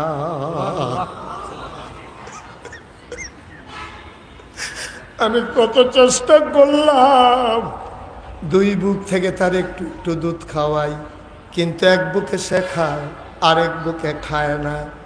এবার আমি তা আব্দুল্লাহর আব্বাকে বললাম, স্বামী আমার, আপনি একটু মোহাম্মদরে কুলে নেন, আমার আব্দুল্লাহরে দেন, আব্দুল্লাহর একটু দুধ খাওয়াই। এবার আব্দুল্লাহরে যখন মোহাম্মদ যেই বুক থেকে দুধ খেয়েছে আব্দুল্লাহরে লাগাইলাম, আব্দুল্লাহ ওই বুকে মুখ লাগায় না, সুবহানাল্লাহ। অন্য আরেকটা যেটা ছিল ওইটাতে আবার লাগালাম, আব্দুল্লাহ চুপ চপ চপ চপ করে দুধ খায়। আমার মনে হইল তিনি যে মানবতার নবী, তিনি যে বিশ্ব নবী, কোনোদিন যেন কেউ বলতে না পারে দুধের বাচ্চা থাকা অবস্থায় আমার নবী অমানবিক কাজ করেছেন, বঞ্চনাদের শিকার বানিয়েছেন তার প্রতিপক্ষকে, অন্য মানুষকে। এই কথা যেন পরেও বলতে না পারে, এই জন্য আল্লাহ তাবারক ওয়া তাআলা তার এক বুকের দুধ খাওয়াইয়া অপর বুক দুধ ভাইয়ের জন্য রাখাইয়া তিনি যে ইনসাফের নবী তার প্রমাণ করে দিলেন, ঠিক কিনা? দুধের বাচ্চা ইনসাফ কায়েম করে দিল। এক বুকে নবী খায়, আরেক বুকে দুধ ভাই আব্দুল্লাহ খায়, দুনো বুকে নবীজি মুখ লাগায় না। হালিমা কয়, যতদিন আমার ঘরে ছিল আমি ঘুমের মাঝে ইচ্ছা করে দেখলাম, দেখি ওই বুকে মুখ লাগায় কিনা। খোদার কসম, ঘুমের মাঝেও আব্দুল্লাহর বুকে তার মুখ লাগাইতে দেখি না। ও কলাবাগানের মানুষ, ও ঢাকার মানুষ, ও গ্রিন রোডের মানুষ, ফার্ম গেটের মানুষ, সারা বাংলাদেশের বিভিন্ন জেলার মানুষ, মুশতাক ফৈজি কোনোদিন তোমাদের কাছে আসে নাই, আর কোনোদিন আসবো কিনা জানি না। কথা কয়টা মনে রাখো, একদিন তো মরেই যাবা। যেই দিন তুমি মরে যাবা, মসজিদের মিনার থেকে ঘোষণা আসবে মানুষটা নাই, দৌড়ে দৌড়ে তোমারে দেখতে আসবে, কাফন পরাইয়া সবাই মিলে দাফন করে দেবে মাটির কবরে। সবাই দেখুক মাটির কবর, তুমি কবরে গিয়া দেখবা এমন একটা জিন্দেগি করো, কথাগুলো মাইনা চলো, সবাই দেখুক মাটির কবর, তুমি কবরে গিয়া দেখবা মাটির কবর মাটি নাই, মাটির কবর জান্নাতের টুকরা হয়ে গেছে। এমন একটা জিন্দেগি চাই নাকি চাই না? এবার হালিমা কয়, আমি তাড়াতাড়ি উটের পিঠে উঠলাম। দেখা হয়েছিল আসার পথে, পান্থপথ মুড়ে। কথা মনে আছে? দেখা হয়েছিল আসার পথে পান্থপথ মুড়ে। এবার ওরা যখন সামনে আগায়, আর হালিমা মোহাম্মদ আল্লাহর নবীকে নিয়ে রওনা দিয়েছে। পান্থপথ পার হয়ে ওই যে ডাক্তারদের চেম্বারগুলো, ওই অফিসটাও পার হয় নাই, ওই ভবনটাও পার হয় নাই। পিছনে খটখট খটখট আওয়াজ শোনা যায়। সবাই মিলে চমকে উঠলো, থমকে দাঁড়ালো, সবাই আশ্চর্যান্বিত হয়ে গেল। পিছনে তাকাইয়া দেখে হালিমার ওট হাঁটে না, হালিমার ওট এখন ঘোড়ার চাইতে আরো জোরে দৌড়ায়। সবাইকে পিছনে ফেলে হালিমার উট আগাইয়া যায়। হালিমার বান্ধবীরা ডাক দেয়া কয়, ও বান্ধবী, বান্ধবী সই আমার কাট, ওই যে কি কয় কলা বাগান গিয়া ওট বদলাইছো নাকি? হালিমা ডাক দেয়া কয়, কে দেবে আমার ওট? ওট তো আমার আগেরটাই। কয় মিথ্যা বইল না, যে উট আসার সময় পান্থপথ মুড়ে পেছনে পড়ে যায়, আর এই উট এখন আমাদেরকে ফেলে সামনে চলে যায়। নিশ্চয়ই তুমি উট বদলাইছ। কয় খোদার কসম আমি উট বদলাই নাই। তাই তো উট এমনে দৌড়ায় কেন? তা আমি কেমনে বলবো উট কেন দৌড়ায়? কয় কে বলতে পারবে? কয় আমার স্বামীও পারবে না। কয় পারবে কে? কে জানে উট কেন দৌড়ায়? আমার ছেলে আব্দুল্লাহও জানে না। কয় জানে কে? হালিমা চোখের পানি ছেড়ে দিয়ে কয়, আমার মনে হয় উট কেন দৌড়ায় জানে মক্কার শিশু মুহাম্মদ। এই নবী তোমার আমার নবী, সব বুঝলাম। এখন প্রশ্ন হলো কেন আল্লাহ নবী পাঠাইলেন? কোরআনুল কারীম আল্লাহ কয়, লাকাদ কানা লাকুম ফি রাসূলিল্লাহি উসওয়াতুন হাসানা। নবী তোমার মডেল, নবী তোমার আইডল, নবী তোমার আইকন, নবী তোমার আদর্শ। কেমন হবে তোমার চুল কাটা, কেমন হবে তোমার মোচ কাটা, কেমন হবে তোমার পাঞ্জাবি পরা, কেমন হবে তোমার টুপি পরা, কেমন হবে তোমার মেসওয়াক, কেমন হবে তোমার ব্যক্তি জীবন, কেমন হবে তোমার পারিবারিক জীবন, কেমন হবে তোমার সমাজ জীবন, কেমন হবে তোমার অর্থনৈতিক জীবন, কেমন হবে তোমার রাজনৈতিক জীবন, কেমন হবে তোমার ইন্টারন্যাশনাল রিলেশন। অর্থাৎ সকাল থেকে সন্ধ্যা, রান্নাঘর থেকে সংসদ ভবন, জন্ম থেকে মৃত্যু, সবগুলা কাজ একটা মানুষের কেমন হতে পারে যিনি জানিয়ে দিয়েছেন, যিনি শিখিয়ে দিয়েছেন, নিজে নিজে আমল করে দেখিয়েছেন, তিনি নবী মুহাম্মদুর রাসূলুল্লাহ সাল্লাল্লাহু আলাইহি ওয়াসাল্লাম। বলো সুবহানাল্লাহ। এই নবী তোমার আমার। ও মুসলমান, মন দিয়ে শুনো, এই নবী কেমন নবী? আমি বলি বাংলাদেশে সংখ্যালঘু সংখ্যাগরিষ্ঠ বলতে কোনো শব্দ নাই। কেউ সংখ্যায় কম, কেউ সংখ্যায় বেশি। আল্লাহর নবী বলেছেন, তার বিরুদ্ধে আমি কিয়ামতের ময়দানে আল্লাহর আদালতে মামলা দেব। সাহাবারা ভয় পেয়ে গেলেন, কার ব্যাপারে নবী মামলা দেবে বলতেছেন? তার তো উপায় থাকবে না, কার বিরুদ্ধে নবী মামলা দেবেন? সাহাবারা চুপ মেরে গেলেন, বললেন গুস্তাকি মাফ কর দিজি, ইয়া রাসূলুল্লাহ বেয়াদবি মাফ করবেন। কার বিরুদ্ধে আপনি মামলা দেবেন? কয় সংখ্যায় বেশি হওয়ার কারণে, সংখ্যায় কম যারা মুসলমানেরা, মুসলমানের জনপদে সংখ্যায় যারা কম, তাদের উপরে যখন অত্যাচার করবে, আমি রবি ওই সংখ্যায় কম সংখ্যালঘু যারা, তাদের পক্ষ নিয়ে ওই সংখ্যাগরিষ্ঠ মুসলমানের বিরুদ্ধে মামলা দেব। কেন? তারা তাদেরকে আমানত হিসাবে চেয়ে চেয়ে রাখলো না। বলো আমিন। কত বড় কথা বলেছেন। হচ্ছেটাও তো তাই, আমরা মুসলমান তো তাই প্রমাণ করে দিয়েছি। এই বাংলাদেশে শতকরা 92 জন লোক মুসলমান, বাকি 8 জন হলো হিন্দু, বৌদ্ধ, খ্রিস্টান, জৈন, পার্সি, নিগুষ্টি, পাহাড়ি, গারো, সব মিলিয়ে 8 জন। এই যে ভাই, এই যে ভাই লড়ে, উনি বাসা তো এরকম করে, এইরকম অর্ধেক রাত ঘুমায়, সেইরকম অর্ধেক রাত ঘুমায়। মাহফিলও হেন দিয়া কতক্ষণ, হেন দিয়া কতক্ষণ, লাইরা লাইরা ঘুমায়। সিফা দিয়া বইয়া থাক, লরে আমিন কর, জুড়ে কর।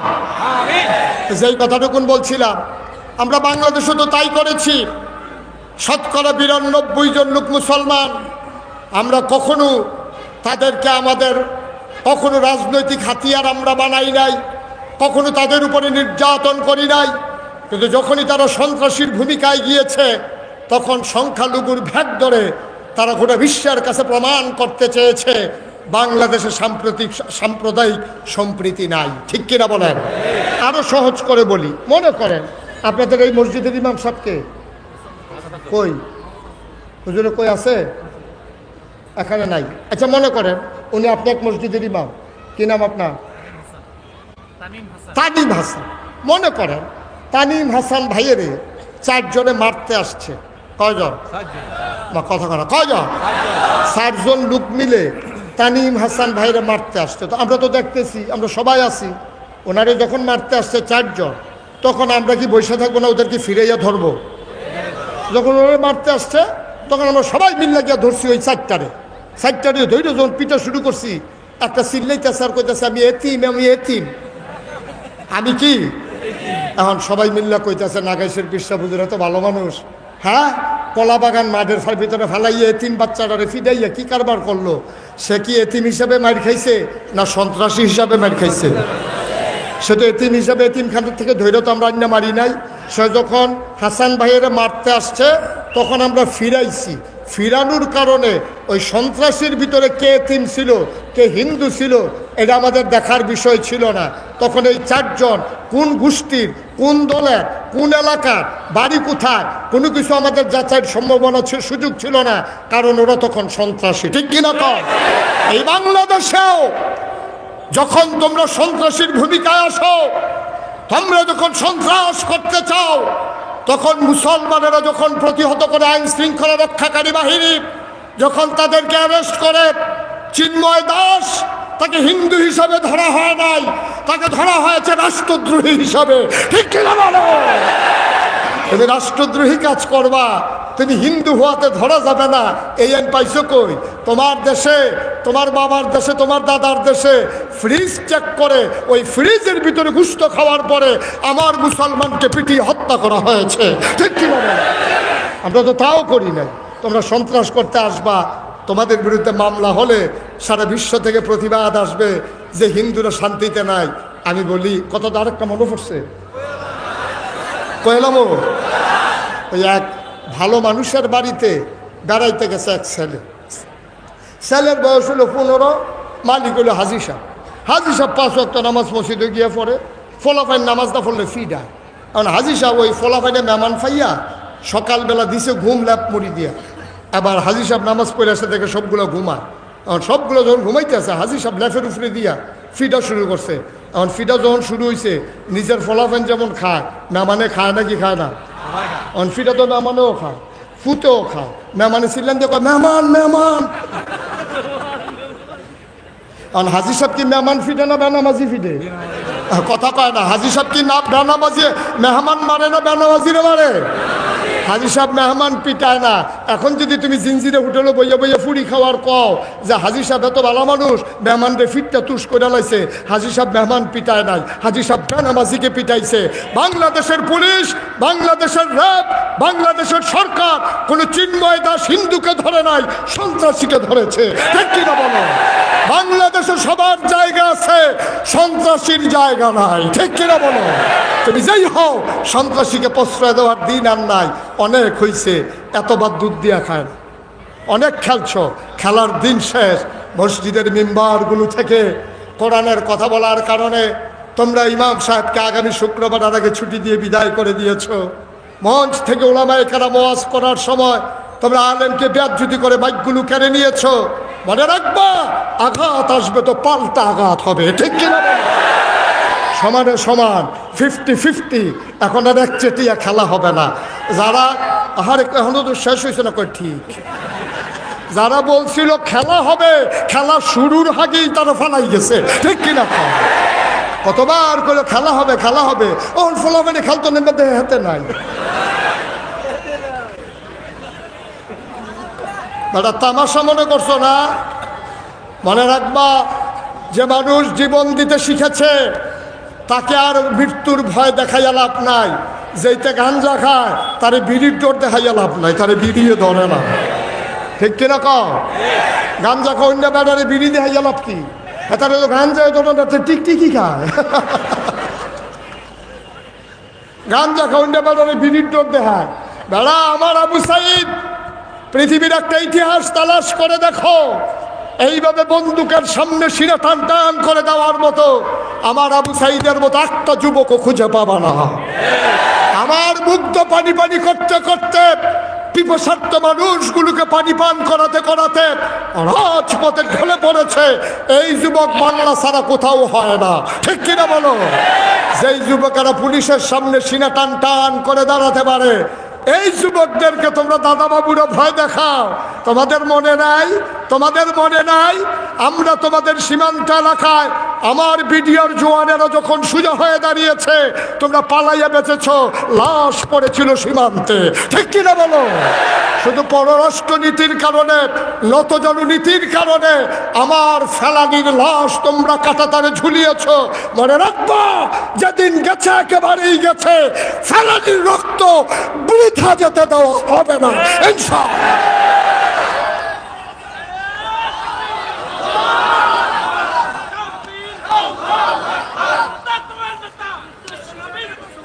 সবাই পড়ে না আমিন? কষ্ট হচ্ছে না? ছেড়ে দেওয়া দরকার। আবার আসবো ইনশাআল্লাহ। দেখা হবে ময়দানে, কথা হবে কোনো এক মাহফিলে, দেখা হবে ইনশাআল্লাহ রাজপথে। বাধা আসবে তো লড়াই হবে। 1 ইঞ্চি জায়গা বাংলার যুবকেরা ছেড়ে দেবে না ইনশাআল্লাহ। আল্লাহ যেন হেফাজত করে। সবাই পড়ো আমিন, জুড়ে পড়ো আমিন। বন্ধুগণ, আমার আবদার আছে, এই মাদ্রাসায় অনেক আগে আমার ছোট ভাই এখানে পড়েছে, তুফাইল ফয়েজ, এখানকার ছাত্র ছিল। আমি তখন আসতাম, এমনি এমনি জিনজিরে হোটেল চিনি না, পুরিও খাইছি। সুতরাং সব আমার এই রাস্তাগুলো চেনা জানা, এই জায়গাগুলো আমি চিনতাম। এখানে আসতাম, অনেক বছর পরে আবার পুরনো স্মৃতি আমাকে নাড়া দিয়েছে, আমাকে জাগিয়ে দিয়েছে। এই রাস্তায় আমি অনেক হেঁটেছি, এই স্টাফ কোয়ার্টারের ভিতরে আমি অনেক ঘুরেছি। তখন আমার চিনতেন না, আমিও আপনাদেরকে চিনতাম না। এখন তো আর হাঁটা মুশকিল, গরমের ভিতরে মাফলার দিয়ে ফাঁসাই না হন লাগে। বিপদে আছি সাংঘাতিক। আল্লাহ যেন হেফাজত করে। সবাই পড়ে আমিন। আসুন সবাই মিলে দেশটাকে একটু ভালোবাসি, সবাই মিলে একটু তিল তিল করে দেশটাকে গড়ে তুলি। যে দিন গেছে একেবারেই গেছে। 53টা বছর হলো আমার দেশটা স্বাধীন হলো, স্বাধীনতার স্বাদ আমরা পেলাম না। এখনও দুঃখী মায়ের চোখের পানি মুছে দিতে পারলাম না, এখনও বিধবা মায়ের মুখে হাসি ফুটাতে পারলাম না, এখনও নারী তার ন্যায্য অধিকার পেল না, এখনও ছাত্ররা বৈষম্য বিরোধী আন্দোলন করা লাগে, এখনও আমার রিক্সা শ্রমিক জনতা একবেলা দুই বেলা না খেয়ে আধা পেট খেয়ে তার জীবন ধারণ করতে হয়। আসুন বৈষম্য বিরোধী একটা বাংলাদেশ গড়ে সবাই মিলে। এখানে শ্রেণী বৈষম্য থাকবে না, কেউ শোষক আর কেউ শোষিত হবে না। এখানে রাজা আর প্রজার ভূমিকায় থাকবো না, প্রভু আর ভিত্তের ভূমিকায় আমরা থাকবো না। আমরা সবাই মিলে ভাই ভাই ঠাই ঠাই হয়ে সমানে সমান হয়ে চলতে চাই। ঠিক কিনা বলো? সবাই মিলেমিশে বাংলাদেশকে গড়তে চাই। সব ব্যাপারে আমাদের স্বার্থ আমরা বুঝে নেব, কিন্তু বাংলাদেশের ব্যাপারে নিঃস্বার্থভাবে আমরা আমাদের বুকের তাজা রক্ত ঢেলে দিয়ে হলেও এই দেশের স্বাধীনতা, সার্বভৌমত্ব আর এই দেশের অখণ্ডতা আমরা ধরে রাখবই রাখবো ইনশাআল্লাহ। আল্লাহ যেন হেফাজত করে। সবাই পড়ে আমিন। আমি শুনেছি, আমি প্রাউড ফিল করেছি যে এখানকার আবার 16টা ছেলে পাগড়ি পাচ্ছে। তাদের মর্যাদা সম্পর্কে আমরা কতটুকুন জানেন জানি না। কিয়ামতের ময়দানে এই ছেলেগুলাকে ডেকে আল্লাহ বলবেন, এদিকে আসো, তুমি কি ওই মোহাম্মদিয়া হাফিজিয়া মাদ্রাসা থেকে হেফজ করছিলা না? তো সে বলবে, জি আল্লাহ। কয়, তোমার আম্মা আছে এখানে? কয়, জি আল্লাহ, আম্মার সাথে একটু আগে দেখা হয়েছে। তো তুমি 10 জন লোক জাহান্নামী তোমার পছন্দের বাছাই করে করে ওদেরকে জান্নাতে নিয়ে যাও। সুবহানাল্লাহ বলবেন। ওরা উনি মনে করছে নিজ্ঞা জান্নাতের লেখা বাড়ি রেখেছে, নিব বন জান্নাত যাইতেছে না। কয় ফলাফেলে যদি আমার নাম কই আলা।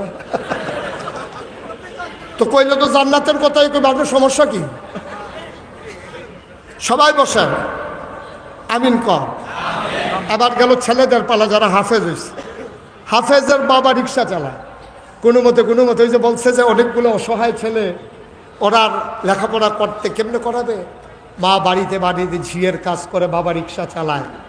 একটা ডিম সিদ্ধ করে মা কাপড় দিয়ে পেঁচাইয়া ছোট্ট বাটিতে করে অন্য ভাইদেরকে ফাঁকি দিয়া মা মাদ্রাসার উত্তর পার্শ্বের ওয়ালের কাছে দাঁড়াইয়া ছোটো ছেলেটাকে বলছে, আমার ছেলেটারে বইলে আসতে 3 তলায় থাকে।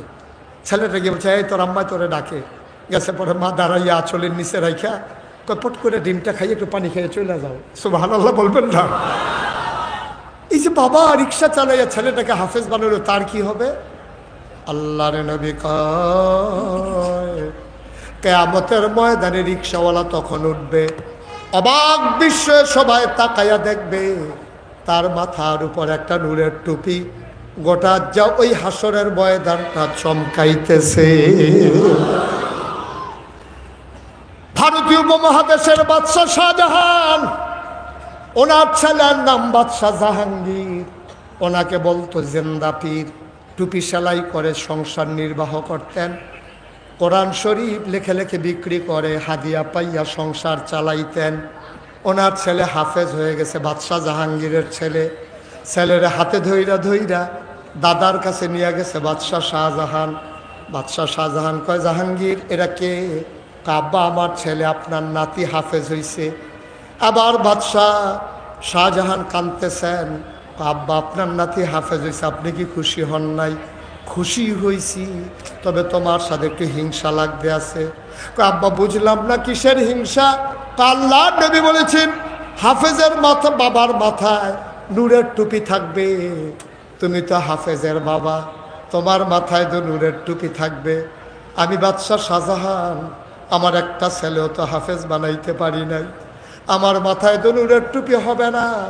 কথাটা বাদশাহ জাহাঙ্গীরের কলিজায় গিয়া লেগেছে। দুইটা কাপড় নিয়ে ঘর থেকে বের হয়ে গেছে। নাই তো নাই, কোথাও বাদশাহ জাহাঙ্গীরকে খুঁজে পাওয়া যায় না। 3-3.5 বছর পরে তিনি ঘরে ঢুকলেন। বাবা শাহজাহান জড়াইয়া ধরল, বাবা কই গেছিলাম আমারে ফালাইয়া? আব্বা, ও আব্বা, আমি কই গেছিলাম আপনি জানতে চান?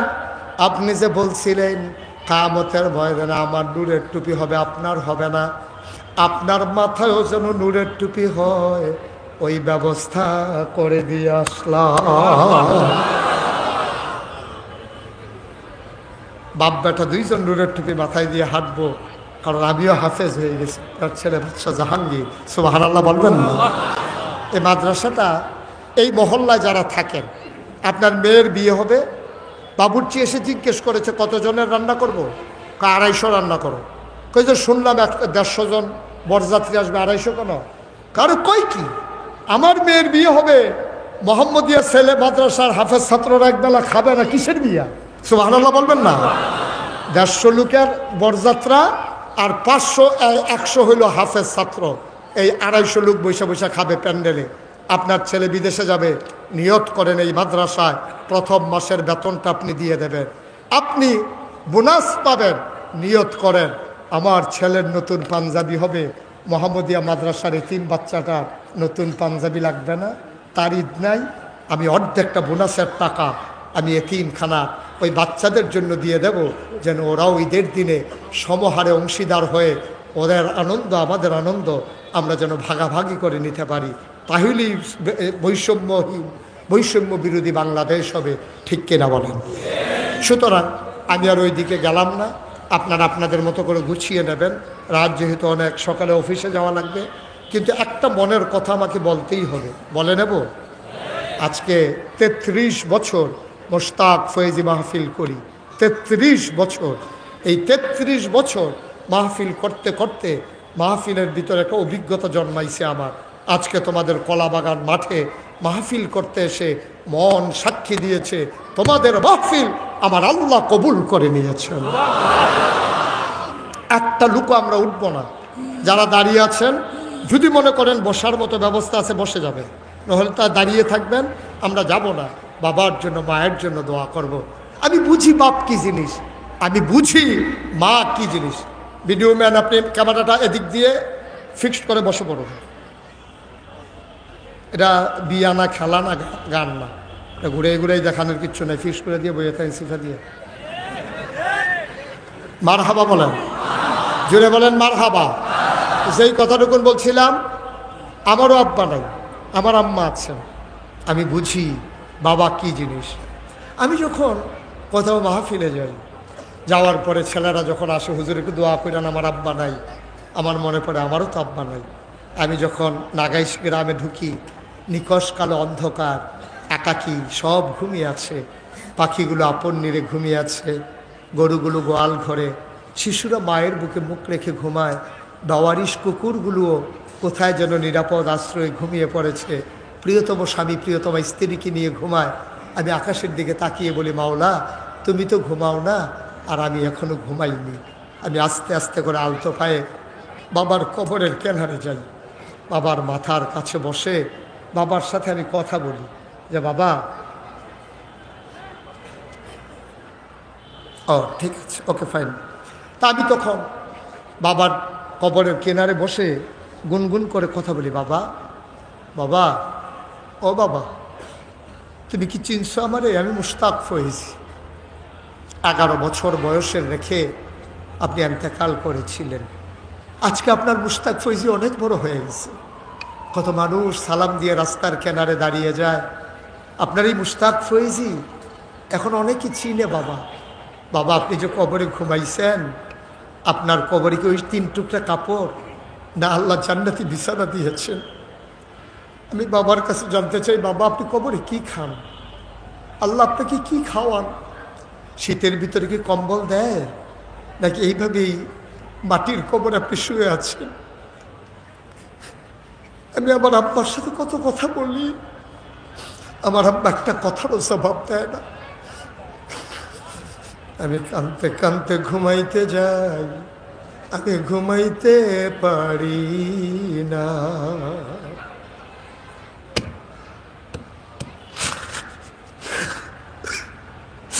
এই প্যান্ডেলের ভিতরে তোমরা যারা আছো, আমি জানি না কার আব্বা নাই, আমি জানি না কার আম্মা নাই, সবাই মিলে মায়ের জন্য বাবার জন্য দোয়া করব। সবাই মিলে বাবার জন্য 2 ফুল চোখের পানি ছেড়ে দেব। ঘরে গিয়া দেখি সব আছে, আমার বাবা নাই। আজকে আমি ঢাকাতে মাহফিলে আসবো, সন্ধ্যার আগে আমার মা ফোন করেছেন, বাবা কই যাও? শুনলাম ঢাকাতে মাহফিল। আমি বললাম জি আম্মা, আমি আসতেছি। আমি সব সময় মাকে বলেই আসি, আমি যখন মায়ের সামনে দাঁড়াই, আমার মা টপ টপ করে কাঁদতে থাকে, চোখের পানি পড়তে থাকে। আমি বলি মা কাঁদো কেন? আমার মা বলে বাবা কত দূরে যাও, গাড়ি ঘোড়াতে ভ্রমণ করো, কোন সময় কোন অ্যাক্সিডেন্ট হয়ে যায়, তুমি না আসলে আমি ঘুমাইতে পারি না। আমিও কাঁদতেছি। আমার মা বলে বাবা তুমি কাঁদো কেন? আমি বলি মা আমি না আসলে তুমি ঘুমাও না, একদিন এমন হবে গো মা, তুমি যদি হারিয়ে যাও, দিনের পর দিন যদি বাসায় না আসি, আমার জন্য নির্ঘুম রাত কেউ কাটাবে না।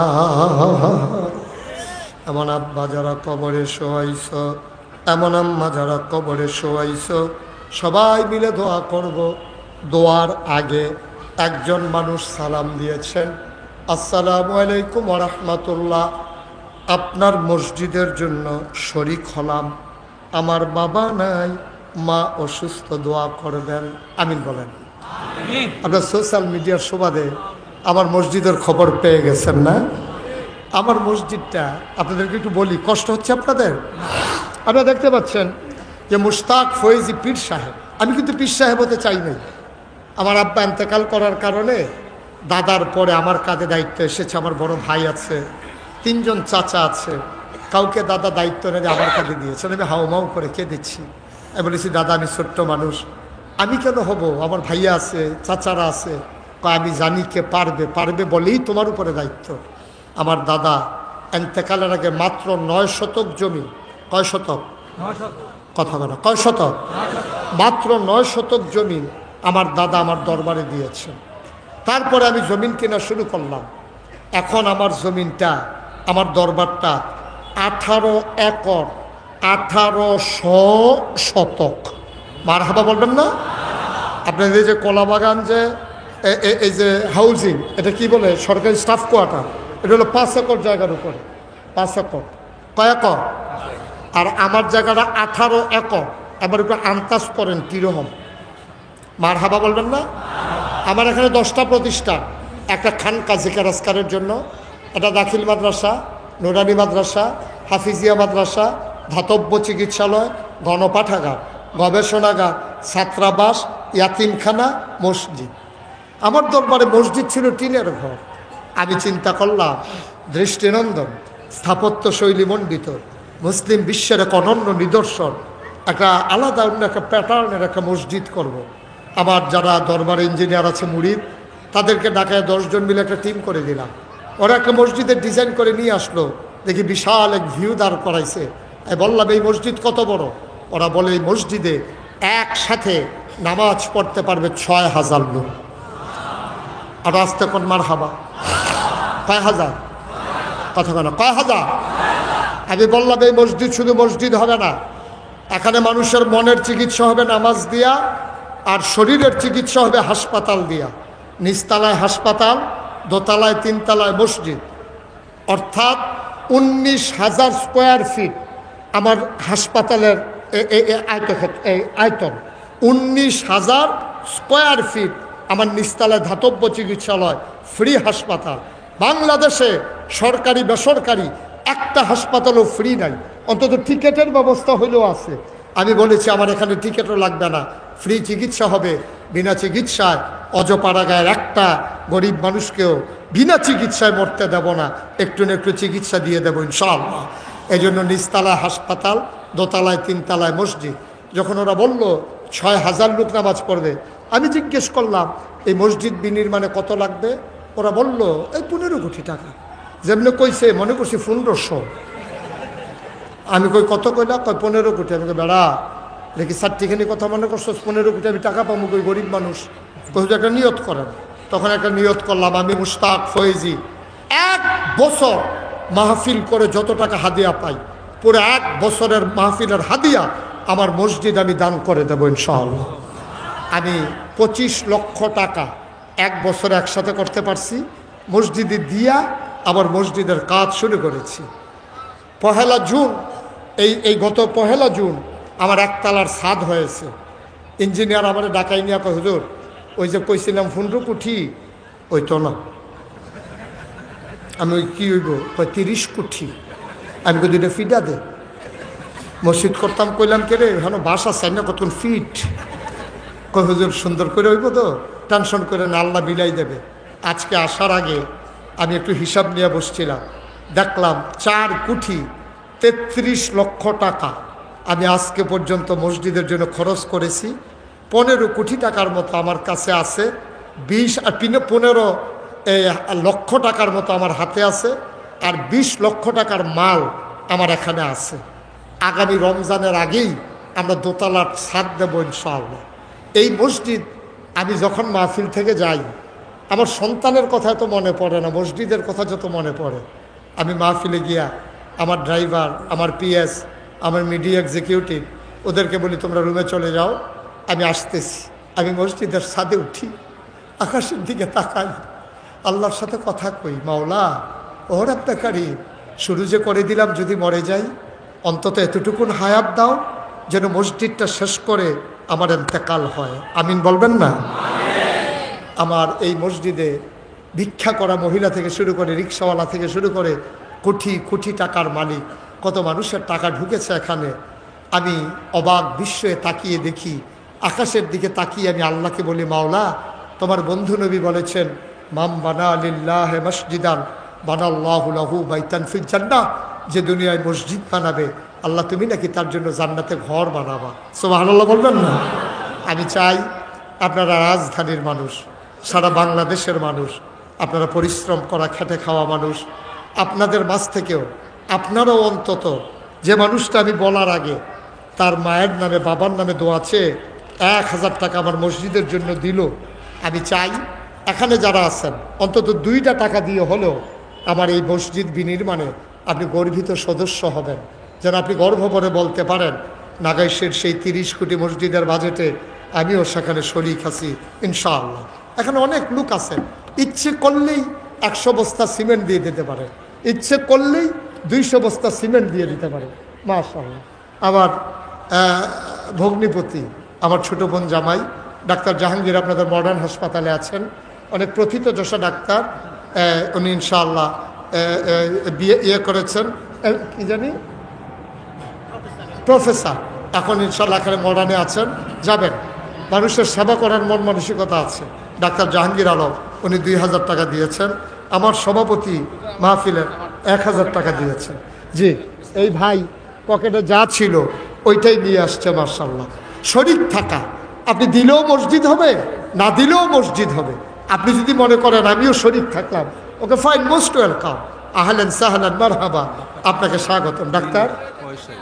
ডাক্তার ফয়েজুল ইসলাম, আমার আব্বার নাম ফয়েজ আহমদ, ওনার নাম ফয়েজুল ইসলাম, নামের একটা অংশের মিল আছে। উনি মসজিদে কিছু টাকা দিয়েছেন মাশাআল্লাহ। আমার আরেক ভাই দিয়েছেন। একটা লুকো দয়া করে খালি যাবেন না। মাহফিলের যারা স্বেচ্ছাসেবক আছেন, আপনি ইচ্ছে করলে মসজিদের জন্য আপনি একটু সহযোগিতা করতে পারেন, আপনি একটু সহযোগিতা করতে পারেন আমার এই মসজিদের জন্য। সবাই মিলে একটু, হ্যাঁ জি ঠিক আছে।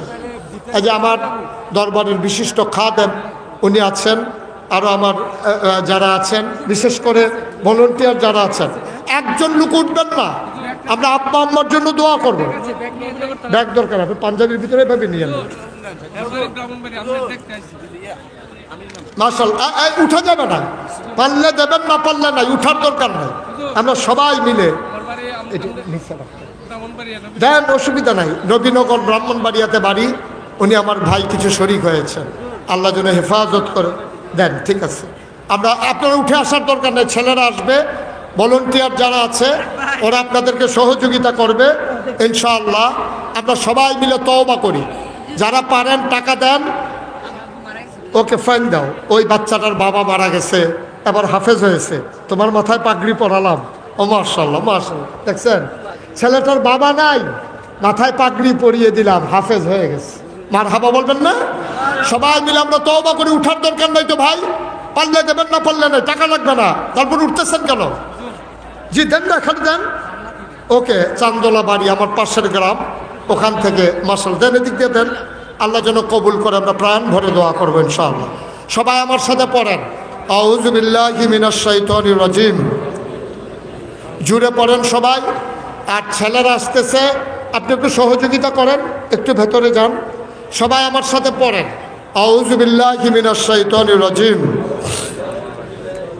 বিসমিল্লাহির রহমানির রহিম, আস্তাগফিরুল্লাহ রাব্বি মিন কুল্লি যামবি ওয়া আতুবু ইলাইহি, লা হাওলা ওয়ালা কুওয়াতা ইল্লা বিল্লাহিল আলিয়্যিল আযীম। হে আল্লাহ, হে আল্লাহ, হে আল্লাহ, ইচ্ছায় অনিচ্ছায়, প্রকাশ্যে গোপনে, শয়তানের কুমন্ত্রণায় পড়ে, নফসের তাড়নায় পড়ে জীবনে যত গুনাহ করেছি, কবিরা সগীরা শিরক বেদাত, সমস্ত গুনাহ থেকে খালেস অন্তরে তওবা করতেছি। হে আল্লাহ, হে আল্লাহ, হে আল্লাহ, গুনাহ মাফ করে দাও, তওবা কবুল করে নাও। আশহাদু আল্লা ইলাহা ইল্লাল্লাহু ওয়াহদাহু লা শারীকা লাহু ওয়া আশহাদু আন্না সাইয়্যিদানা হাবিবানা মাওলানা মুহাম্মাদান আবদুহু ওয়া রাসূলুহু সাল্লাল্লাহু আলাইহি ওয়াসাল্লাম। আমিন, আমিন, আমিন। যারা দাঁড়িয়ে আছেন, বসে আছেন, সবাই একটা লুকো খালি যায় না। আমি বলছি প্রয়োজনে 2 টাকা দিয়ে, যেন আপনি বলতে পারেন আল্লাহ আমি একটা মসজিদ বিনির্মাণে শরীক ছিলাম, এই উসিলায় আমাকে জান্নাত দিয়ে দাও। আল্লাহ জান্নাতে ঘর বানাই দেবেন। 2 টাকার জন্য আপনি মরে যাবেন না, কিন্তু খালি গেছেন এমন একজন আমি দেখতে চাই না। 2টা টাকা দেবেন, তারপরও আপনি শরীক থাকবেন। এখনও যারা দেন নাই, প্রয়োজনে 2টা টাকা হইলেও দেবেন। এখন আমরা দোয়া করব। মাশাআল্লাহ মাশাআল্লাহ মাশাআল্লাহ। জি ফি আমানিল্লাহ। এখন আমরা দোয়া করব। কি নাম?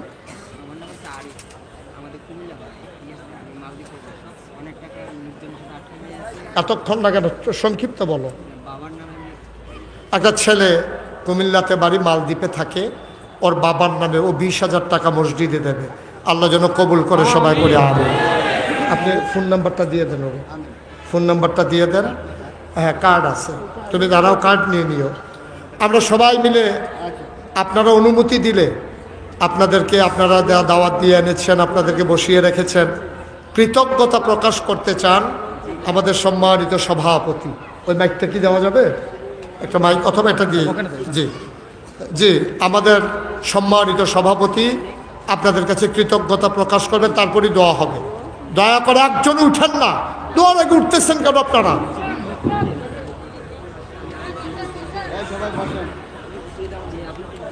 আসসালামু আলাইকুম।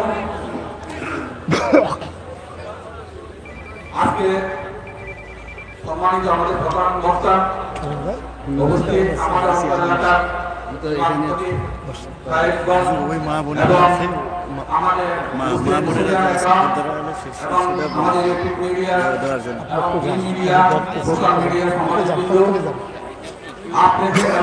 আজকে এই মাহফিলকে আপনারা সফল করার জন্য আমাদেরকে আর্থিকভাবে সহযোগিতা করেছেন, শ্রম দিয়েছেন, পরামর্শ দিয়েছেন। সেজন্য আপনাদেরকে আমাদের কমিটির পক্ষ থেকে আপনাদের সবাইকে ধন্যবাদ জ্ঞাপন করছি এবং এই মাহফিলকে সফল করার জন্য অভিনন্দন জানাচ্ছি। আমরা চেয়েছিলাম যে মোহাম্মদিয়া হাফিজিয়া মাদ্রাসা, আল্লাহ রাসূল এতিমদেরকে ভালোবাসেন, সেই এতিমরা এই মাদ্রাসা পড়াশোনা করে। এখানে এতিম ছাত্ররা রয়েছে, যে ছাত্রদেরকে আমরা আপনাদের আমি ঢাকা থেকে আপনার মসজিদ দেখতে যাবো।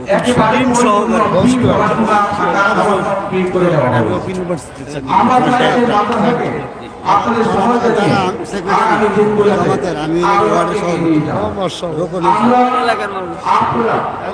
আমরা চাই যে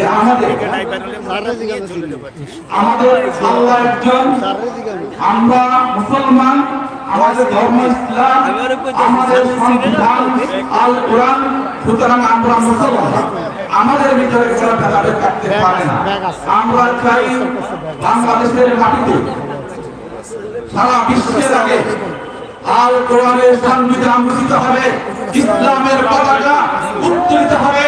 সেই দিনের জন্য আমরা অপেক্ষা করছি। আজকে সমস্ত বাংলাদেশে দেখা যায় গত 2023 সালে শিক্ষা কর্মসূচি দেখা গিয়েছে আমাদের মাদ্রাসা দিছি, আমার বাড়ি নবীনগর ব্রাহ্মণবাড়ি। আপনার মোবাইলে সব আপনার দোয়া শুনি, আমার আব্বা মা নাই, দোয়া করেন। এই সব যুবক সমাজরা যারা বিভিন্ন ধরনের গান বাজনার ভিতরে ছিলেন, আজ তারা ইসলামের পথে ফিরে এসেছেন। তাদের জন্য আমাদের